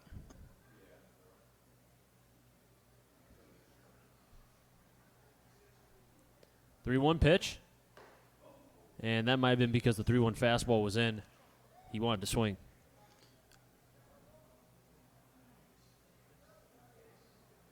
Yeah, when I was a hitter back in Little League because I was never good to play at the next level. You know what? Stop. Give yourself a lot more credit. Whenever a high end fastball would come, I feel like I would swing just because a bat could protect my face. Just like that. Yep, basically. And I bet you, how much do you want to bet that was a purpose pitch? Yeah. That 2-1 fastball in. I don't want to say to hit him, but just to give him that illusion. Yeah, and then he located the 3-1 and the 3-2 pitches beautifully. A great job there by the Navs right-hander. And Reynolds stepping up for his third at bat. First pitch. Takes it low, 1-0. He swung at the first pitch back in the fourth and lined what was off the glove of Zoller and then went right to Calero and then McGregor for the putout. So it was 1-6-3 in the book. Seems as if the rain has stopped here unless I'm just blind. 1-1. Reynolds with a healthy swing over to center. Watson will make the catch for the second out. 2 down, but that is a liner to 8. 8 being center field. Quickly 2 down. Will Reiner at the plate. I will have to say, though, I like the swings from Reynolds the last 2 at-bats because you had a hard hit ball that the pitcher was just in the way, and then you have another good swing by Reynolds where it was slicing, but Watson was right there. Reynolds he's not so much a pull hitter as he can hit to all fields, but he's at his best when he's going to the opposite field towards left center. Yeah, and he kind of got off to a slow start this year, starting to find himself a little bit, and I think better days are coming for the Blues corner infielder. 1-0 pitch on Reiner. Reiner struck out looking in the second and then walked in the first and came around to score, which was a 4-run fourth inning for the Blues. 1-0 pitch from Cheesh. Low 2-0. Or Cleach, I should say.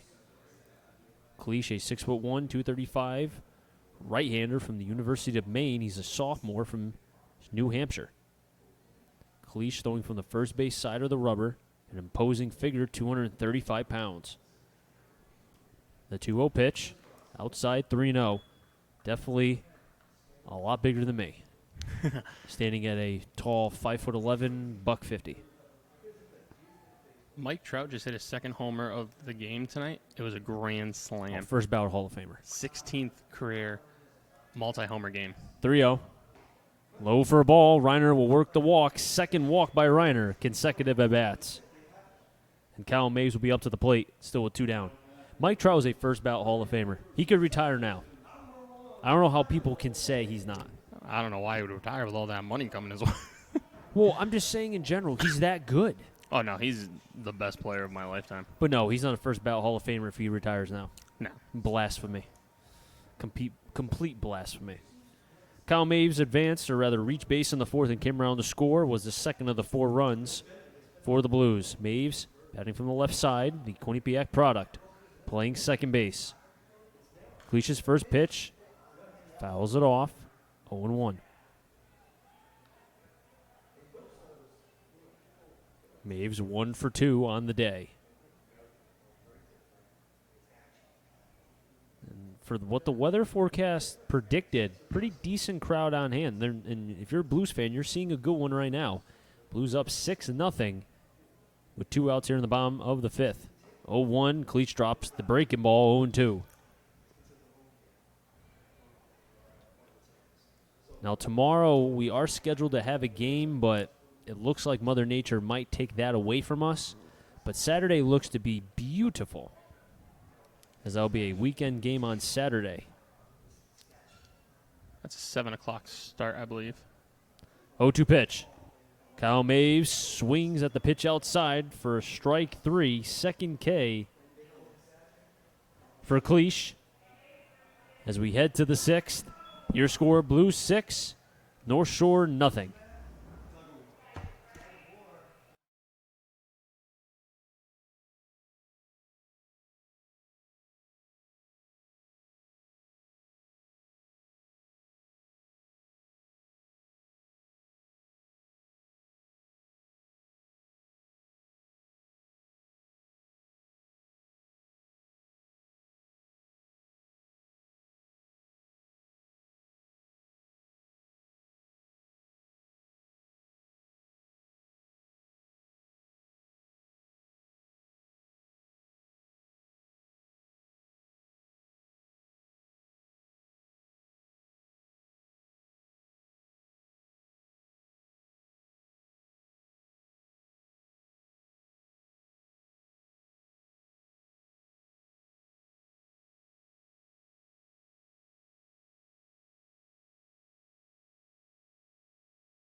Top of the sixth, 3-4-5. McGregor, Bravo, Alzak. If any of them get on, Kretschmar.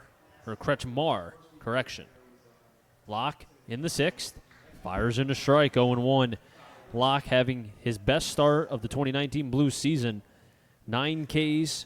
Does have 4 walks, but he has been pounding the strike zone since he walked the first 2 batters in the top of the first. That was Watson and Freeberger. 0-1 pitch to McGregor. Hits the back foot of McGregor, and he'll be on. Hit by pitch. And bullpen action warming up for the Blues. That's Dominic Nyman, who has been wonders in the Blues bullpen. And this is the part of the game where Ronnie Palmer has been trying to find a way to get it to Nowak.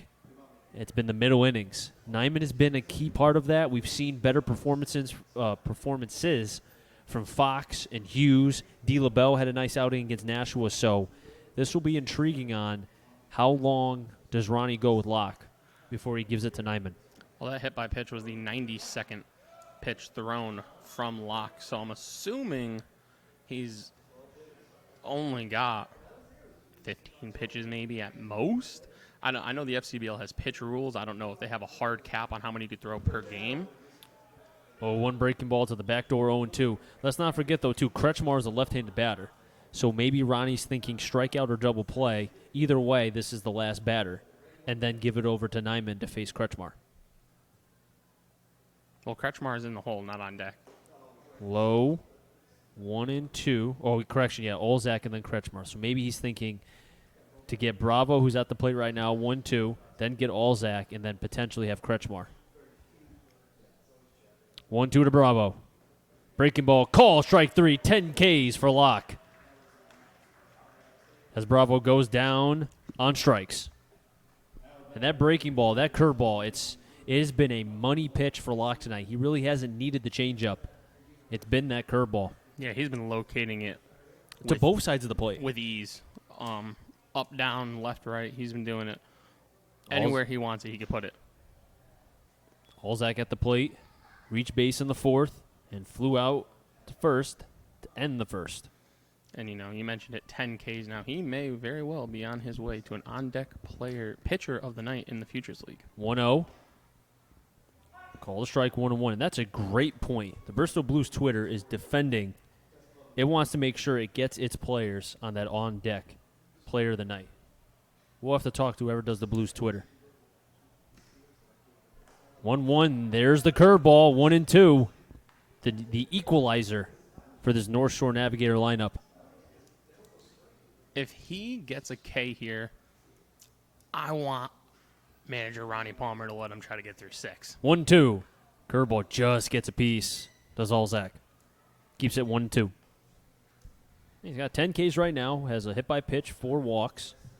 You could say effectively wild, but he's been better since, as we said, he walked Watson and Freeberger, but since then it's been at least almost about 2 Ks an inning. 1-2. Fly ball to right, giving Chases Miller towards the line, and he'll make the play in right field. Going back to first base is McGregor, and a nice play from Miller being able to range over near the right field line. And Will Reiner just looked at manager Ronnie Palmer, and Palmer just shrugged his shoulder and said, go get him. Almost like, remember when Musina was yelling at Joe Torre, saying in nice terms, please go away. This is my game. Musina was crazy sometimes, I have to tell you. Kretschmar at the plate. First pitch high, and Locke, I think, knows this is potentially his final batter, so you might see him empty the tank here. Now the question will be, can he hone it in and not overthrow? That was his 102nd pitch of the night. 1-0 pitch to Kretschmar. Fouls it back, 1-1. You might see him come with fastballs early, and then he'll throw the hammer. And tonight it's been Mariano-esque, that like the Navigators can know it's coming and they still can't hit it just because of how well Locke's been able to locate it.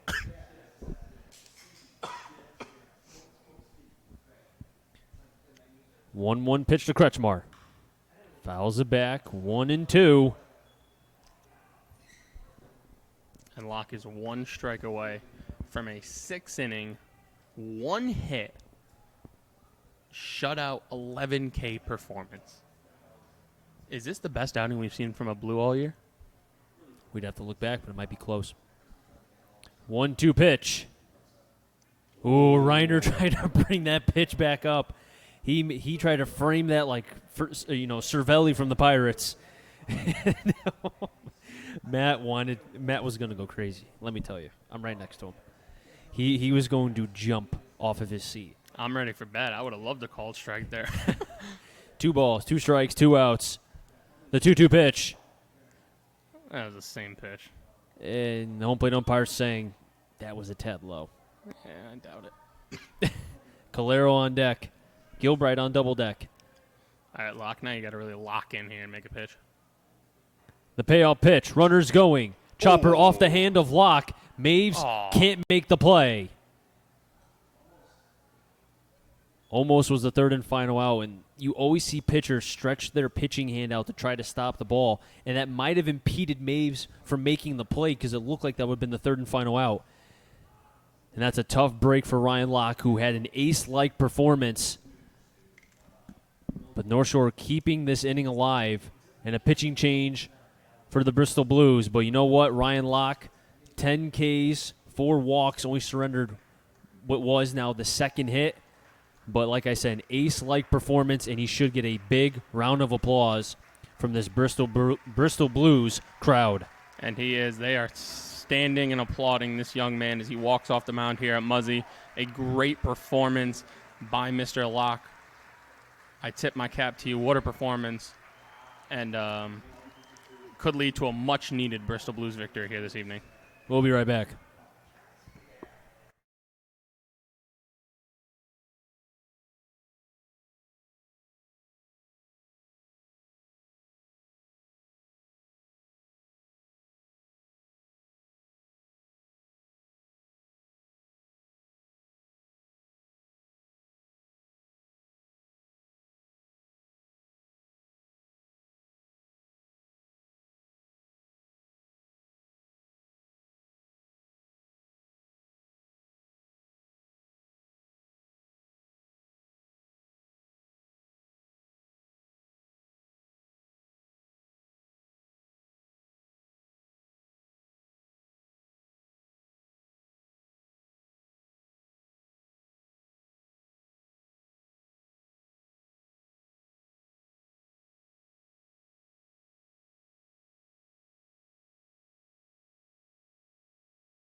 Pitching change for the Bristol Blues. It is Dominic Nyman, the left-hander, has a 3.08 ERA, 3-0 record, and he'll be facing Calero.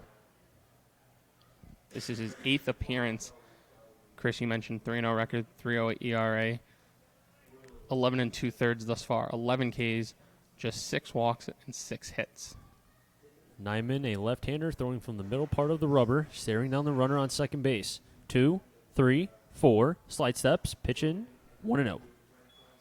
Runners on base. McGregor is on at second.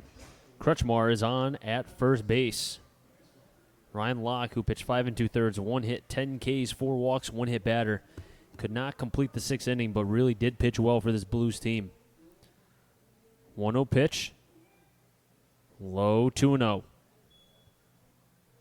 Gilbride is on deck. Oliveri's on double deck. And Nyman, my partner and I had an opportunity to talk with him prior to the season starting. He was actually at the Bristol Blues store. And he said the one pitch he wanted to work on was that two-seam because he was starting it. It would have too much arm side run and go to the left-handed batter's box too early. So he said he wants to throw it to the middle part of the plate and have it leak away. And he didn't pitch at all this spring for Central because of an injury, so he hasn't really thrown. Well, he has 7 games thus far, but coming into the year, he hadn't really thrown against live hitting in quite some time. And the injury that you heard Matt speak of was an oblique, and you have to be careful with that because for pitchers, it could affect your delivery and then alter your arm and could potentially hurt it. 2-0 pitch, high 3-0. And just a side note, this is his 8th game. Of his 7 games he's appeared in, 4 of the 5 Blues wins Nyman has appeared in. Could be a good start. I mean, the Blues do have a 6-0 lead, so they could play with a couple runs, but you want to keep this North Shore team at the lowest possible run-wise. And Nyman will step off. Yeah, we know they're capable of scoring a lot of runs. They're in first place for a reason here. 94 runs coming into this game. 3-0 pitch to Calero is high for a ball, and the bases will be loaded. And now the runners on second and third are Locke's responsibility. And the last thing you want to do as a reliever is have those runners score, even though they don't go against you. They do come out against the starting pitcher, and honestly, Locke pitched well enough to not have those runs score. So let's see if Nyman can escape this jam. Now, bases loaded, Gilbride, UMass Lowell product at the plate. Who's 0 for 2 with 2 Ks thus far. First pitch in for a strike, 0-1, and that's a good start for Nyman. Throwing that two-seam to the front door, but low. Even a ground ball. I mean, the defense of the Blues has been solid. Nyman comes to set at the belt. 0-1 pitch. Two-seam foul back. Matt, I thought you had that. I'll give it a dive next time, Coach.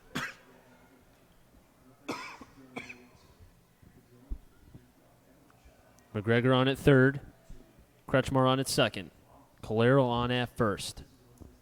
My partner surviving this game. Just coming back from the IL. Half alive, half dead. We're making it work. 0-2 to Gilbride. Slide step. And there's the curveball that slipped out of the hand of Nyman. Looked like he rushed his delivery a tad, 1-2. I didn't love the slide step there.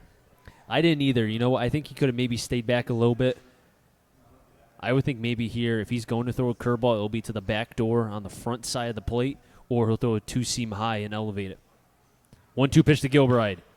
Chopper over to third. And the last out will be made as Dwayne beat the runner at third, so the bases will be left loaded. As Nyman did the job, Locke's day will be done. Didn't surrender any runs in 5 2/3. Gave up 1 hit, 10 Ks, 4 walks, and 1 hit by pitch. And North Shore strains the bases loaded.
Eight, nine, then top. Zeke Diamond, JT Mounts, and Austin White. Made them get on Christian Beal. Bobby Cleach is back on the mound for the North Shore Navigators.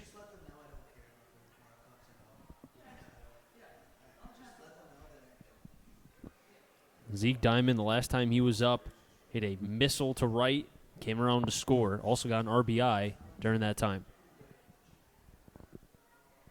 First pitch. Diamond trying to bump, but fouls it off himself, but he was inside the box. So because of that, he will not be out. Third baseman was playing way back. Not a bad idea there by Diamond. 8-hitter bunt set up the 9-hitter Mounts, who's a very good hitter in his own right. North Shore had what was tied for first in field percentage at .965. Only committed 18 errors, but have committed 3 thus far in this game. 0-1, pitch outside, 1-1. So very uncharacteristic of this North Shore team. Something we have not seen thus far, and I have watched a couple of their games. A lot of the errors that they made were uncharacteristically of them. Pitch outside, 2-1. Mainly the 2 throwing errors by the shortstop, Calero. Then you had the overthrow from Freeberger. Now, I get it was raining, but it was a complete misfire that overshot Olzak to the point where the pitcher had to cover. 2-1. Diamond gets a piece but fouls it back, 2-2. But the speed of the Blues has really kind of wreaked havoc on this team where Mounts with a couple stolen bases. You have Beal with a stolen base. You know, they're testing the defense to have to make the plays. North Shore is not. And it's allowing this Blues team to make it a little bit easier to be able to score on, let's say, if it takes 2 hits to score, only 1 hit. 2-2 pitch. Just a bit outside. Or to the back of Diamond. There's one word that I think I could describe this Blues team with tonight versus what we've seen the first, I don't know how many home games we've done. They're much more comfortable tonight, it feels like. They're not afraid to make mistakes, and they just seem comfortable in the box, in the field, making plays. As Diamond laces one into the right center field gap. He's thinking, too. He's going to have a stand-up double to lead off the bottom half of the 6th inning. And like I said, they just look more comfortable. 1 through 9 in the order, everyone on the field, and it's turning out to be great for them. 6-0 lead, and they're not stopping yet. And even with Diamond, came into this game batting .219, but you're seeing what he is doing thus far. He already has a couple hits. He has an RBI.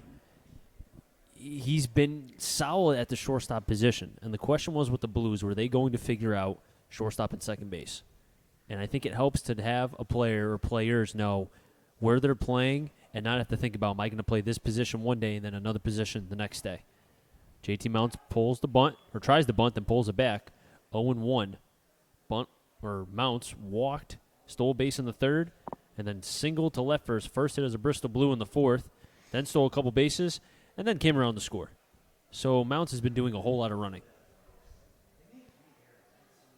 0-1 count on Mounts. Just gets a piece, healthy cut, 0-2.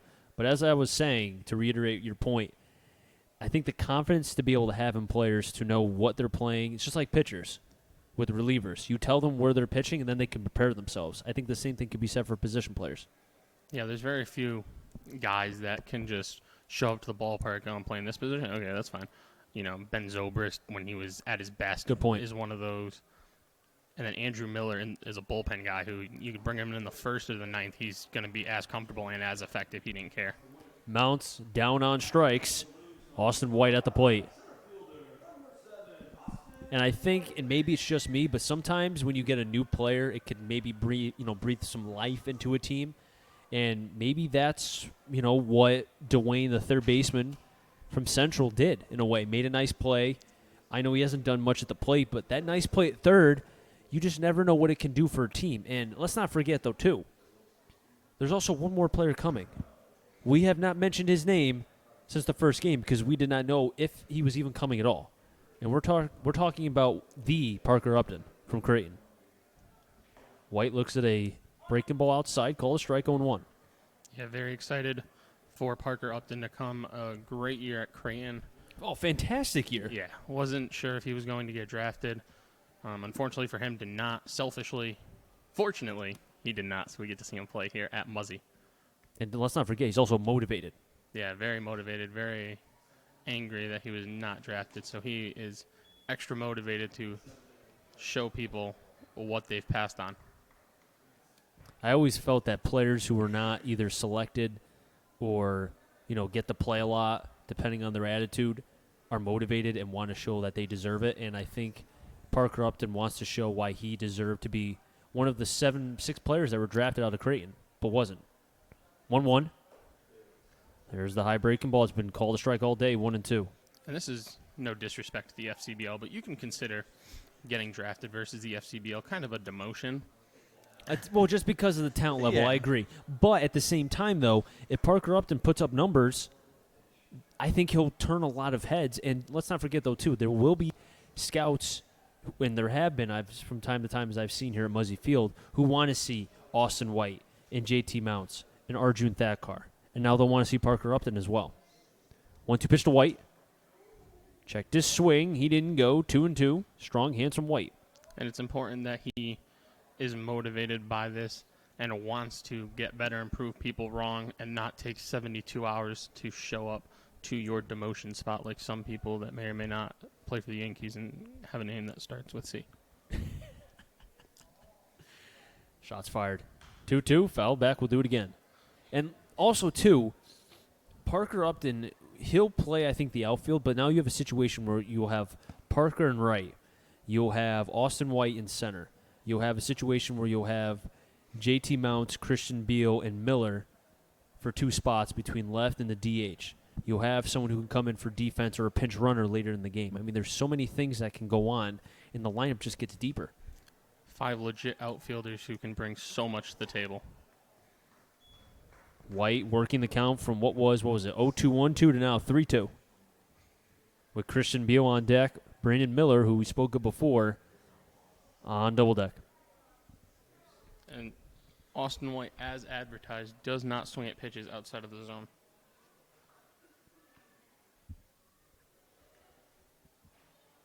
Cleach staring down Diamond at second, twice, 3 times. Delivers. White pops it up, but foul. And we'll do it again. And Diamond taking a pretty decent lead, and we haven't seen Cleach really throw over to second base. Actually, we haven't seen it at all. Second baseman Gilbride playing Austin White to pull. Last time Austin White was up, he did pull a ball hard, but because of the stolen base by Mounts, took the Blues out of the double play, and that turned into another run. 3-2 pitch to White. Breaking ball outside, and another walk. Make it now 16 for Austin White. And Christian Beal at the plate. And no action right now in the North Shore bullpen, so this is Cleach's inning, and 1 out, first and second. He's got to find a way to get out of this with the 2, 3, 4 hitters due up. And Beal singled to right and then stole second base back in the 4th before being stranded. First pitch to Beal. Inside, call strike, 0-1. Brandon Miller's on deck. Beal takes the helmet off, stares down what looks to be the left field foul pole. Actually, correction, he was actually getting signs from Ronnie Palmer. Steps back into the box. Where's number 2? Goes to Bates College in the NESCAC. 0-1 to Beal. Hard hit over to short. Calero fields. Gilbride 1. Over to first. Not in time. He gets away from the first baseman McGregor, and that will score another run. Beal chugging over to second base, and the 4th error for North Shore, and the Blues make it pay. 7-0 Blues over North Shore. Scoring on the play was Diamond. I would give that error to Gilbride.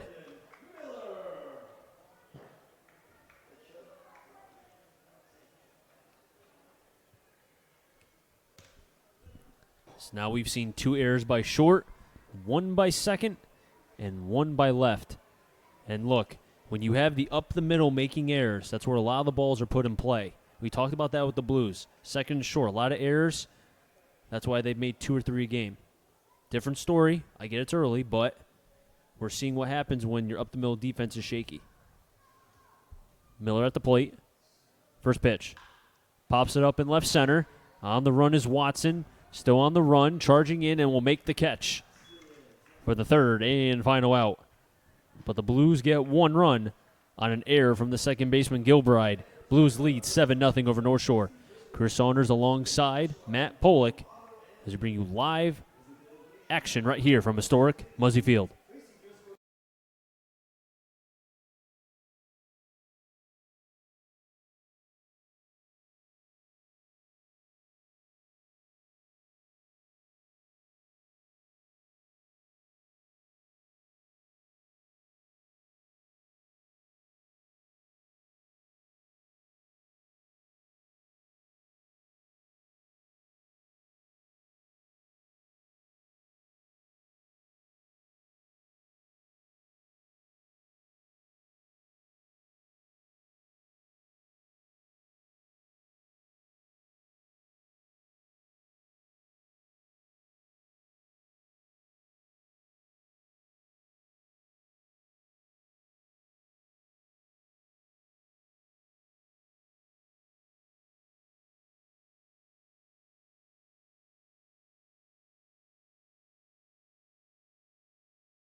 Ninth and top, Lewis Olivier, Watson, Freeberg, Vandam, Gidon, McGregor for North Shore as the Blues lead 7-0 here in the top of the seventh. Dominic Nyman in for his first full clean inning of work. First pitch to the catcher. High, 1-0.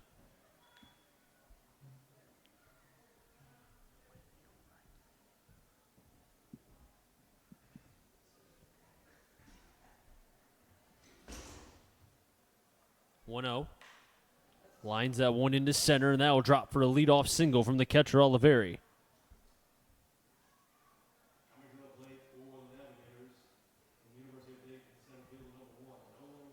Nolan Watson at the plate. Fourth at bat. Walked in the first, grounded out in the third, and struck out looking in the fifth.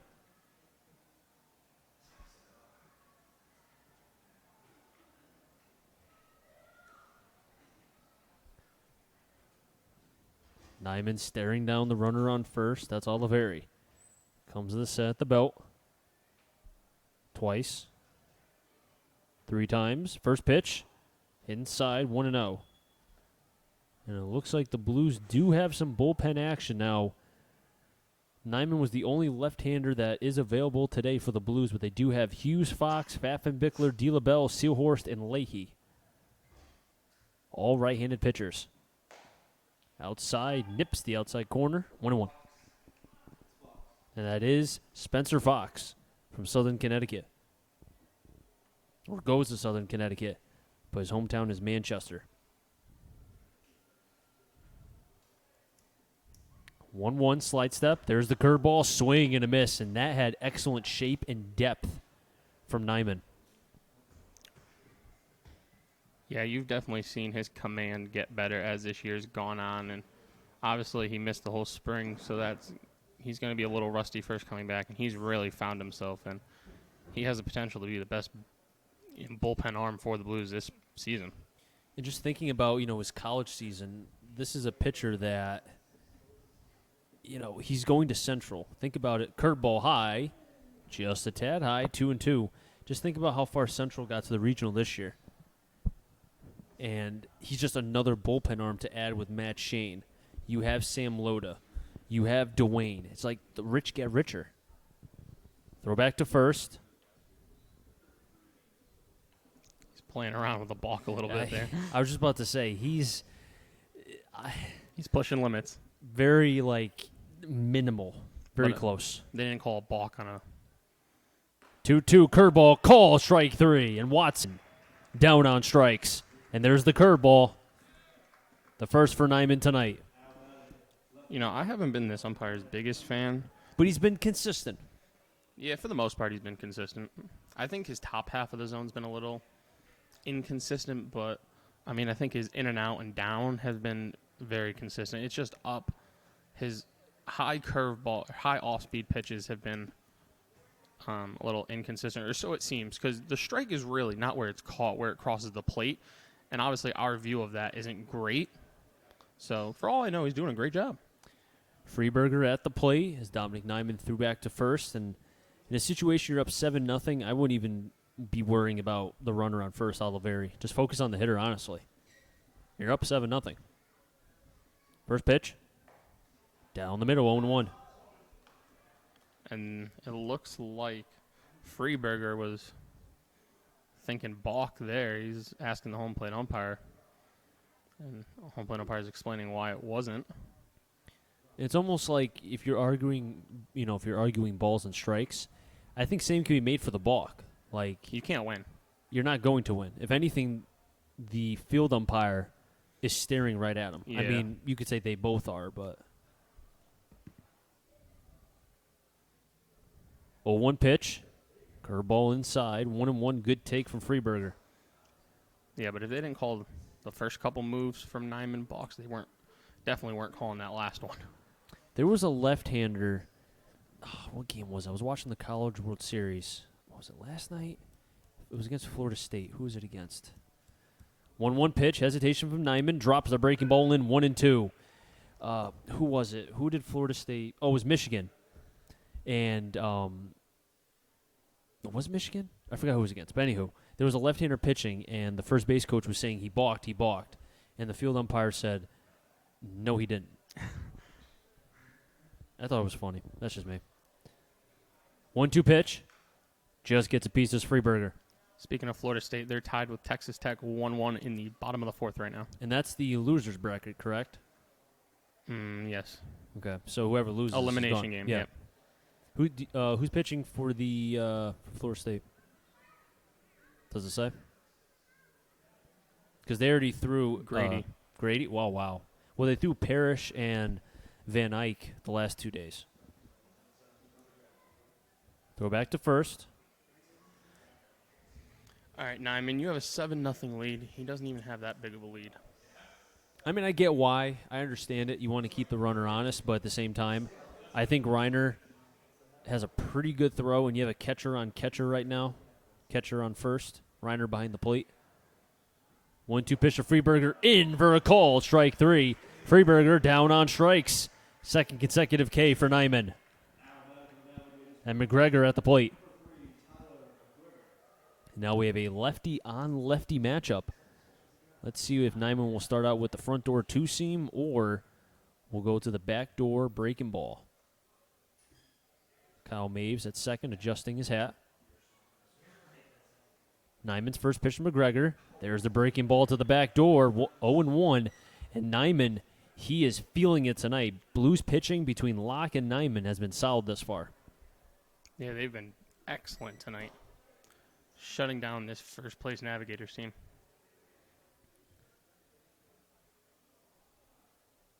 Nyman coming to the belt, staring down Oliveri. Twice. 3 times. Slide steps. Breaking ball. Same result. 0-2.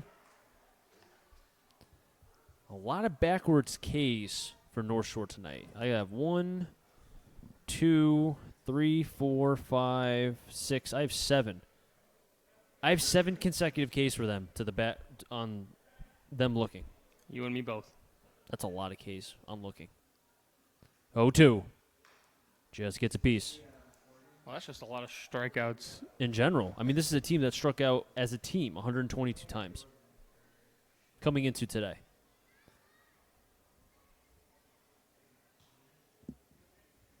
So far, 12 Ks for Blues pitching. 10 from Locke, 2 from Nyman. He wants to go for the 3K inning here in the 7th. 0-2 to McGregor. And he gets a piece, does McGregor. And now the home plate umpire is going out to give the ball to Nyman to allow Reiner to, maybe regroup a tad. Reiner's a horse, though. I think he could take. I mean, look, he got hit in the head, and he's right back. Yeah, he knows how to play with bump and bruises on him. He played football at Hand, too. Really? Yeah. Hand's had a pretty good program. Yeah, they have.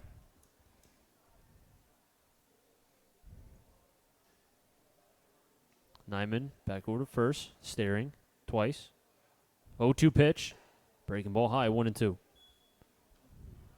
And I saw for high school football, they did the realignments for the divisions. I saw Naugatuck is now in O for football. That's disgusting. And the team that Naugatuck lost to dropped. That doesn't make sense, right? It doesn't. They need to do They dropped to M. what boys basketball does and do divisions. 1-2 pitch to McGregor. Inside 2-2.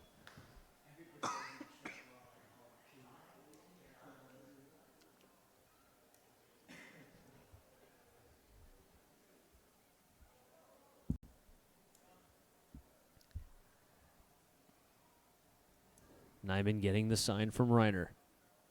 2-2 count. McGregor was down, but now evens the count. 2 balls, 2 strikes, 2 outs. Nyman looking for his 3rd K. The 2-2 pitch. Outside 3-2. No bullpen action for the Blues here as Nyman's pitch count continuing to rise. Still only at 27 right now. Up 7-0, you would almost think. Just go right after him. Here's my best. Give me your best. We'll go from there. 3-2 pitch. Runners going. Swing and a miss. Reiner has to complete the process. And Nyman gets his 3rd K. 2 looking, 1 swinging. A dominant performance from Nyman here in the 7th. We head to the bottom of the 7th. With the Blues leading 7-0 over North Shore. The Blues will have 4, 5, 6. Dwayne, Reynolds, Reiner. We come back right here from Muzzy Field.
Four, five, six, Dwayne, Reynolds, and Reiner.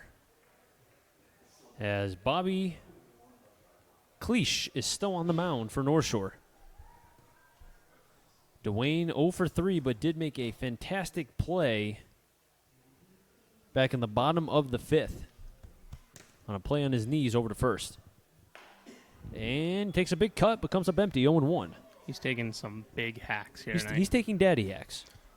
Maybe just trying too hard to make a good first impression offensively. He already did it defensively. 0-1 pitch. Inside, and that's the pitch that he's been swinging at, the one inside. Yeah, he's been. Well, it was his last at bat. He got that up and in fastball that almost nicked him in the head, and then 2 well-located pitches.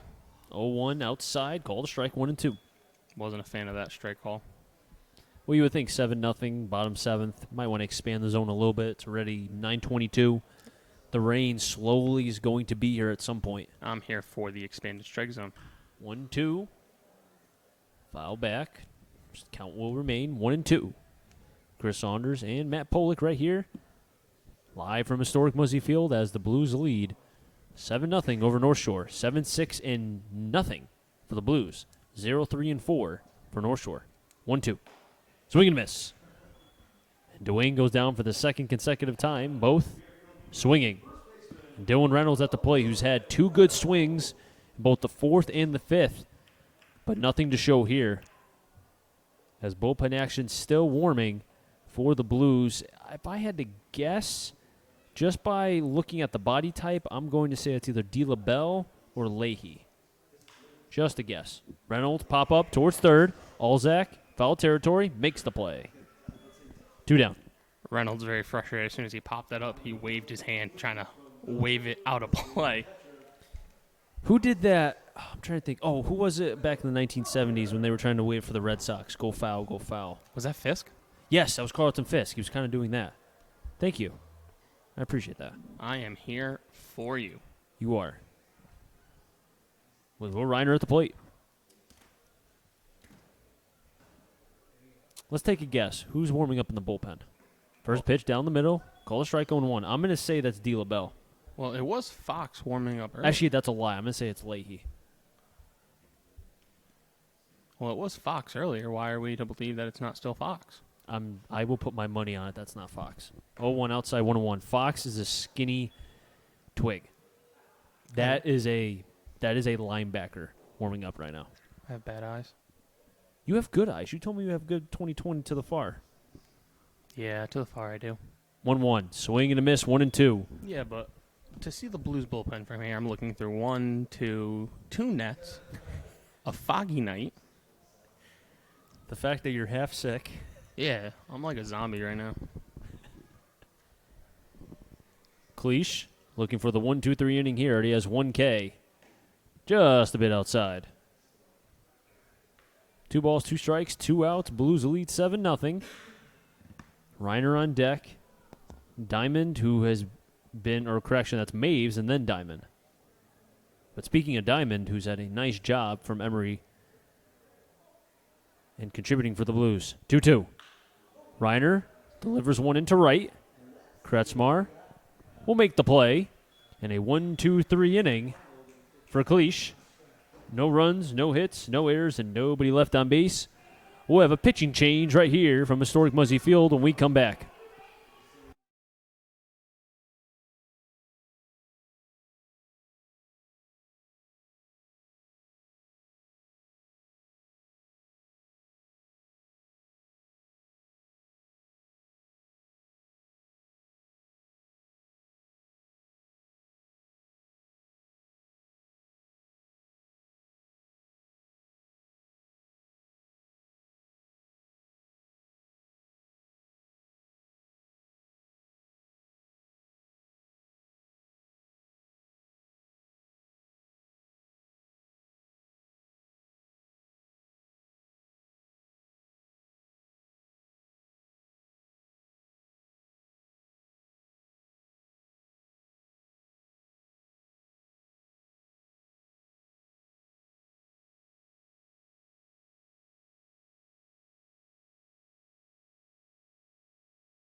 Four, five, six. Bravo, Alzak, Kretschmar. If any of them get on. Keegan Calerio And a pitching change for the Blues and a first opportunity for us to see Wesley Leahy, the right-hander, 5'11", 195 from Southern New Hampshire. He's a junior, Southington, Connecticut. And an interesting side note on Wesley Leahy, I know his mother's sister's husband or something like that. I don't know how that I probably messed that up. But he is related somehow or knows Tom Shute, who is one of the owners and a very famous broadcaster from 1320 AM WATR. Maybe it is a small world after all. It really is. And funny story, I was talking about Leahy today with Shute because he was telling me, because I had to go to ATR to fill out the football schedule for this high school season. So by doing that, Shute was talking about the Blues, and one thing led to another, and he told me about Leahy. And now we get to see him throw for the first time. And has he pitched this season? He did once back on not that long ago, June 13th at Brockton. He went an inning and a third. He gave up 2 runs, both earned 3 hits. He walked a batter, didn't strike anyone out. He faced 5 batters. Let's see what Leahy has here, trying to find that bounce-back inning. As Reiner's still behind the plate for the Blues. Blues in their white jerseys and North Shore in their blue. It'll be 4-5-6 again. Bravo, Alzak, Kretschmar, Fatham, Ganon, Keegan, Calerio. Leahy throwing from the chest. Fires the first pitch fastball in. Delivers that one into center field is Bravo. And White will make the catch. First pitch swing was Bravo, but came up empty.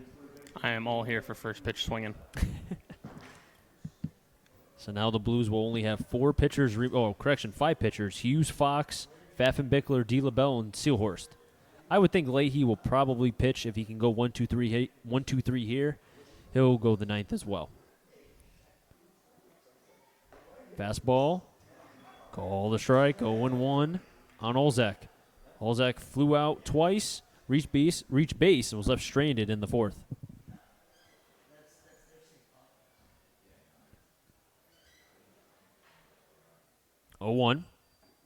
Inside 1-1. Now, there are a couple injuries by this North Shore team. Both Malgeri and Lawler have been out for the last couple days, and that's something that I know head coach Mike Oldenwalder wants to be able to get those players back. Low 2-1. But he said one player that specifically has impressed him a lot has been Andrew Olzak, and he knew he could hit. The amount of bat-to-ball skills that he has shown this season has really impressed him. 2-1, chopper up the middle, behind the bag, ranging his diamond, on the run, and a nice play from Zeke Diamond. 6-3 in the book. How about this defense of the Bristol Blues here this evening? I think Diamond earned himself a couple more starts at shortstop. But you could just tell, look at the difference between the up-the-middle defense by the Blues and then compare that to North Shore. Yeah, it's day and night difference. Kretschmar at the plate with 2 outs. Leahy looking for a 1-2-3 inning. First pitch foul back, and again, Kretschmar losing the bat for a second time. Now I'm starting to question. Get some pine tar. Either get some pine tar or stop having popcorn in the dugout. I wish I had popcorn right now. Say that one more time. I wish I had popcorn right now. No, I don't. I don't think I want popcorn right now.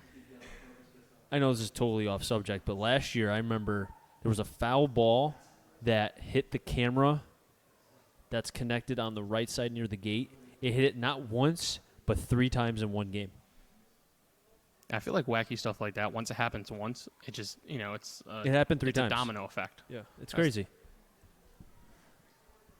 Funny how that stuff works. 0-1 count on Kretschmar. Leahy from Southern New Hampshire. A 2-skipper in front of the catcher, Reiner, but no harm, no foul, 1-1.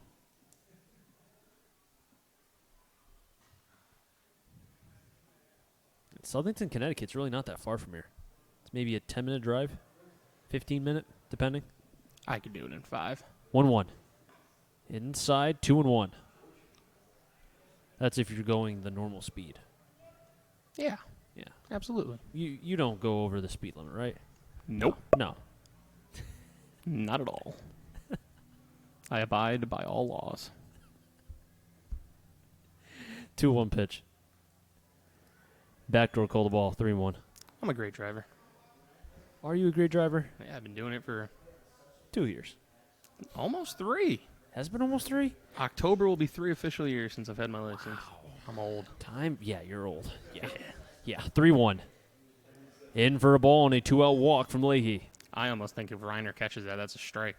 See, I don't know, because he was setting up to the back door and he had to pull in. Yeah, it's another one of those where Leahy missed his spot so much Exactly. the umpire almost wouldn't have helped him. Keegan Calerio was at the plate. Calerio has not had a good day defensively, and at the plate, not much else to really say. Struck out, swing in the second, walked, and was left stranded at second base in the fourth. Or correction, struck out in the second, sack bunt in the fourth, and then walked and was left stranded on first in the sixth. Fastball inside, 0-1. My partner throwing out the strike call like an umpire with the right hand. I'm just multi-talented. What can I say? Man of many talents. 0-3-4 for Nashua. 7-6-0 for the Blues. I was a great Little League umpire back in my heyday. 0-1, breaking ball, couldn't get it down. 1-1. You want to know how I knew I was a good umpire? Both coaches hated me.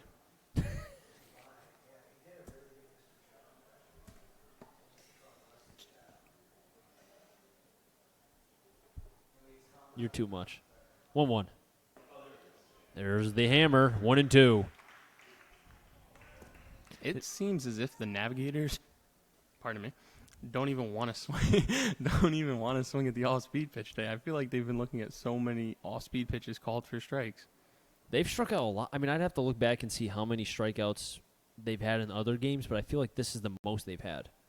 1-2. Foul. I'd put money on that. 1-2. Again, I'd have to look back, so I don't want to quote and say that that's a solid fact. But if I was a gambler, I'd put money on it. if you were a gambler. Yeah, big if right there. Gilbride on deck. Did you know you have to be 21 to place a sports bet at a bookie? Like at the FanDuel Sportsbook in New Jersey? Do you know how mad I was when I found that out? 1-2 to Calerio, inside 2-2. Yes, Matt, I did know that. Because it's not legal. Well, I figured... Well, actually, speaking of that, did you know that New Jersey has made over I think it was over like $5 billion or something like that? New York needs to get on that. They're missing all that revenue. Every state needs to get on that. 2-2. Curveball. Fouled again. I was so mad because I'm going to MetLife in December 22nd when the Steelers are there playing the Jets, and I was like, all right, I'll go play some Steelers bets, and I can't even do it. I'm sorry. I'm very upset. I'm sorry. I might bring a 21-year-old just to do it for me. But don't tell the feds because that's also illegal. We're not live or anything, so nobody heard that, right? No, nobody heard it.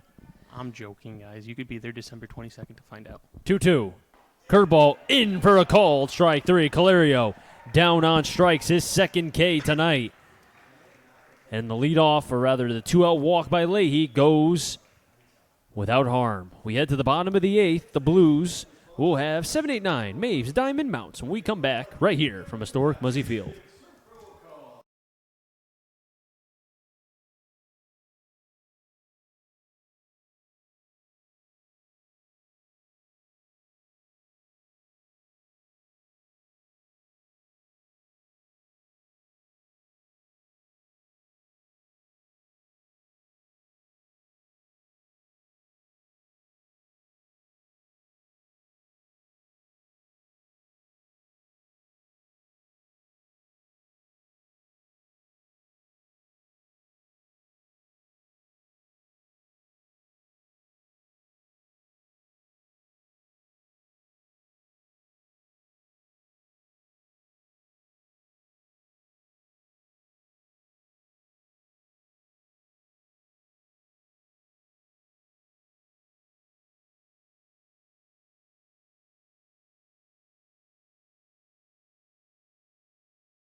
And we're back here for the bottom of the 8th here at Muzzy Field. For the Blues, it's going to be Maves, Diamond, Mounts. If anybody gets on, it'll be back to the top of the order, and Austin White. Cleach back out there for another inning of work. He's been great out of the pen for the Navs this evening. First pitch misses outside for ball, 1-0. And Maves is from Canada, if people did not know that. Maves also went to Quinnipiac, played in the regional, and really, I think for that regional, for Quinnipiac specifically, next pitch high, 2-0, it helped out, I think, the team entirely and the program itself, since they beat East Carolina. Yeah, we mentioned it multiple times. I mean, it's huge when a Northeast school like that could beat a big school like East Carolina, especially when they're ranked the 2-0 pitch. Called on the outside corner for a strike, 2-1 now. So far, Cleach, 3 1/3, just 1 hit. He has given up a run. He's walked 2, but he's struck out 5. The 2-1 pitch. Flown into left. Freeberger comes in underneath it, makes the catch, 1 away. Now don't forget, calling all dog owners and those looking to adopt. Join the Bristol Blues for Barking with the Blues on Friday, July 5th at Muzzy Field.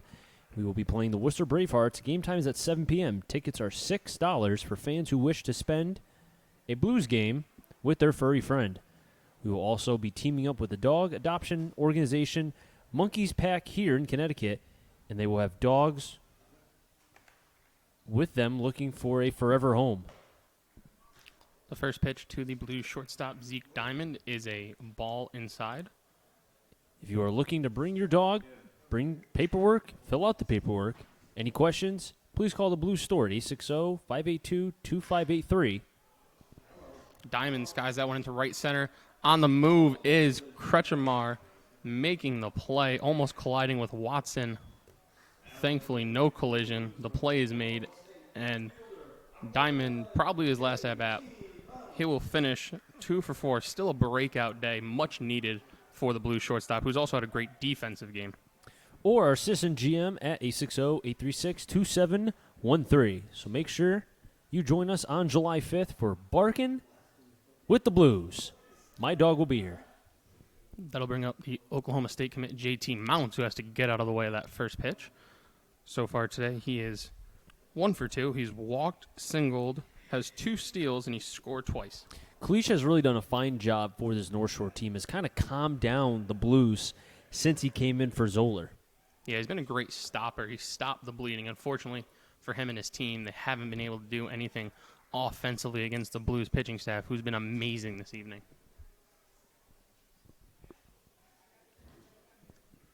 The 2-0 here to Mounts. Swung on, hit into left center field. That ball will get down, a base hit.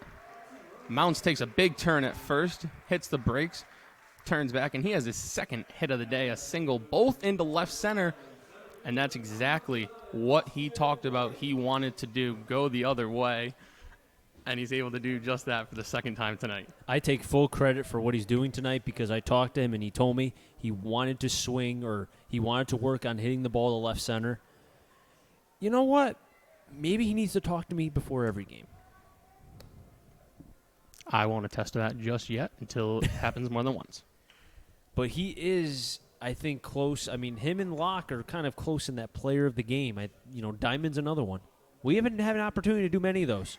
No, I would give it to Locke right now. Oh, I would too, 100%. First pitch, curveball in there for a strike on Austin White. Austin White, kind of a quiet game, reached on an error in the third. He's technically 0 for 3. He has a run scored, though. He's also reached on a walk. The 0-1 is low, 1-1.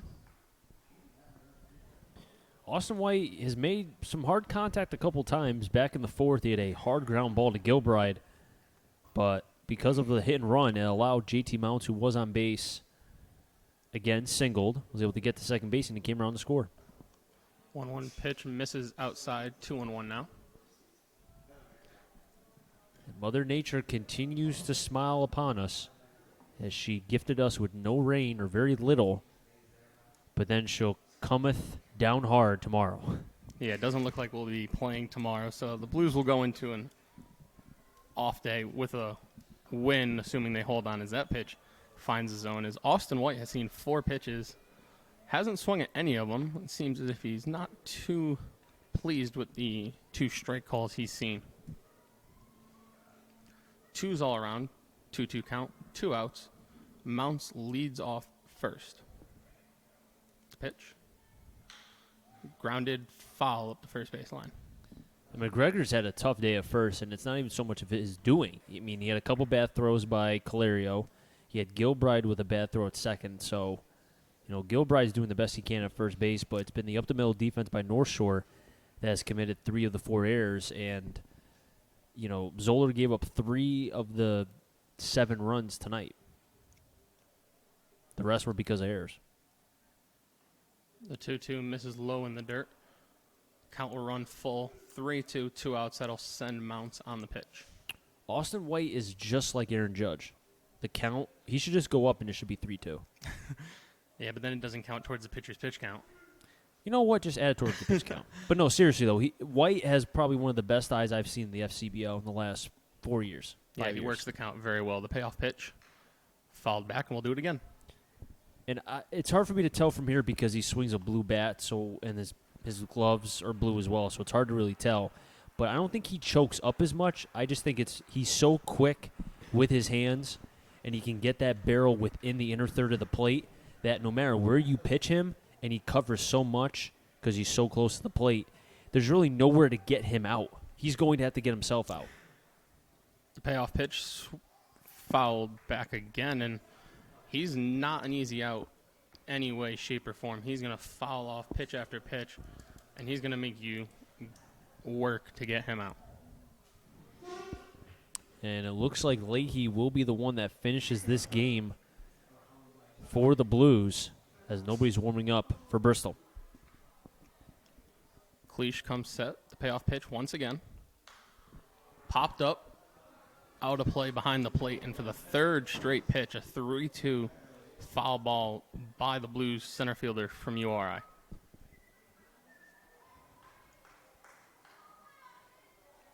This is exactly what you want from your leadoff hitter. Deep counts, a lot of foul balls. Not much more you can ask for. Infield playing back, normal depth, just trying to get the out here and get back in the top of the 9th. The 4th payoff pitch is grounded through the 4-3 hole into right field. It's a base hit. Mounts turns around, looks into right, goes to 3rd. The throw is high, and the ball is not out of play. It hits the fence. White advances to 2nd on the throw. Mounts gets to 3rd. That'll go as a single. In an error. A single for White, and then he reaches 2nd on the throwing error. So that's 5 errors. Yeah, that's very uncharacteristic of this North Shore Navigator team. And that'll bring up Christian Beal, who has 1 hit today. He's been on base 3 times, though. He's reached base twice on errors. And part of it is because he makes them rush because he's so quick getting to first. 18 errors into this game for North Shore. They now have 23. That's going to affect the field percentage just a tad. I would say a little bit. Just a tad. The first pitch to the DH tonight. Driven deep into left center field, giving chases Watson. He tracks it down in the left center field gap. What a play by the Navs center fielder to end the inning. Christian Beal not happy that ball did not get down. Cleach gets out of it. No runs, 2 hits, no error, 1 error, 2 men left. We go to the 9th. Blues have a 7-0 lead here at Muzzy.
8, 9 then top. Gilbride, Oliveri, Watson. If any of them get on, Freeberger.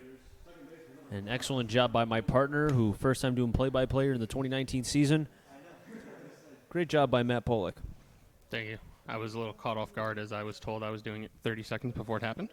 You know what? Sometimes expect the unexpected. We're not going to play the blame game. No. But It's my fault. I wasn't going to say it, but I'll let you do it. Leahy in for his second inning of work. Throws a breaking ball outside. 1-0.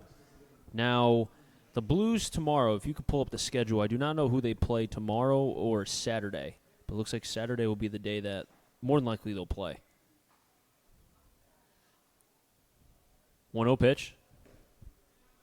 Call the strike, 1-1. Supposed to be the Bravehearts tomorrow, and it'll be the Bravehearts again on Saturday. So, possible doubleheader on Saturday?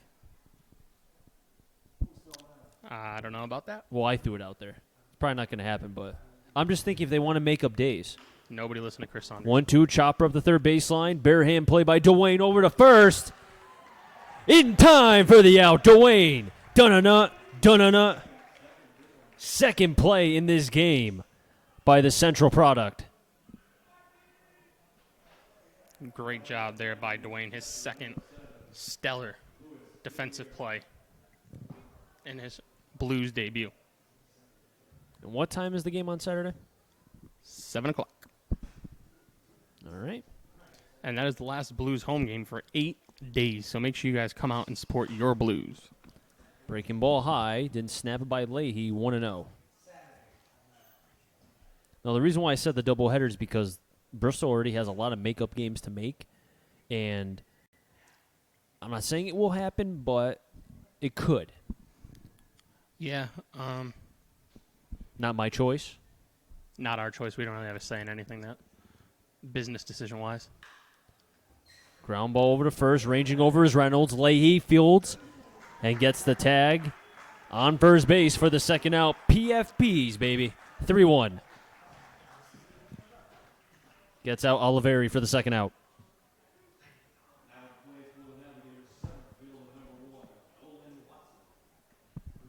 And Leahy throwing from the stretch, was throwing from the windup in the first inning and even in the bullpen before coming in, but in this inning, just throwing from the stretch. As Nolan Watson is up with 2 outs. Blues looking for the win here.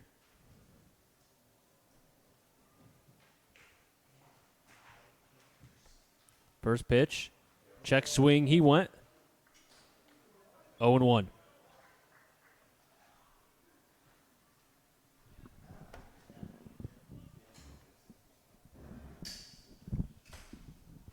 Watson struck out 2 consecutive at-bats in the 5th and the 7th. Weekly hit towards right. Reynolds will make the play, and the Blues will win. Final score, 7-0. They improve to 6-10 overall. North Shore drops to 10-5. The winning pitcher, Ryan Locke. The losing pitcher will be Zoller, Jake Zoller. But a game that was played excellently by the Bristol Blues. The pitching, Ryan Locke, went 5 2/3, no earned runs, 1 hit, 10 Ks, 4 walks. He will get the victory. And Nyman came in after an inning in the third, 3 Ks, and then Leahy laid out the foundation. And then the defense for the Blues, the first time in this 2019 season, they do not make an error defensively. And I think that's a big key. Up the middle defense, Diamond and Maves. That was crucial, and we saw that today. Also as well, Dwayne made a couple nice plays. Yeah, the defense was great. The offense was great. The pitching was great. Sounds like a pretty good recipe for success, no? Oh, 100%. I mean, it's exactly what you want for. Yeah, everything clicked for the Bristol Blues today. And big win could build some confidence. Beating the first place North Shore Navigators, the Blues improved to 6-10. Correct. And the Navigators will fall to 10-5. So any final thoughts? I just think it was this was the most complete game. I know you've seen a couple more of their road games than I have. I think this was the most complete game of the Blues season that I've seen. A great job by them. Everything clicked, and amazing start by Locke. Bullpen was great. Nyman and Leahy. Offense was great. Defense was great. Both Dwayne and Diamond, and everything clicked. Everything went right for the Blues, and hopefully this is the start of maybe a little winning streak. Matt, I'll see you either tomorrow, but more than likely on Saturday. Sounds good. That'll wrap things up here from Muzzy Field. Our thanks to both Jack and Connor, as well as the rest of the staff who helped us make this broadcast happen. Final score here from Muzzy Field: Blues defeat the North Shore Navigators 7-0. Make sure to catch us on Thursday against the Bravehearts at 7 p.m., but if it gets postponed, make sure you catch us on Saturday as we'll play the Worcester Bravehearts again at 7 p.m. For Matt Polick, I'm Chris Saunders. So long, everybody.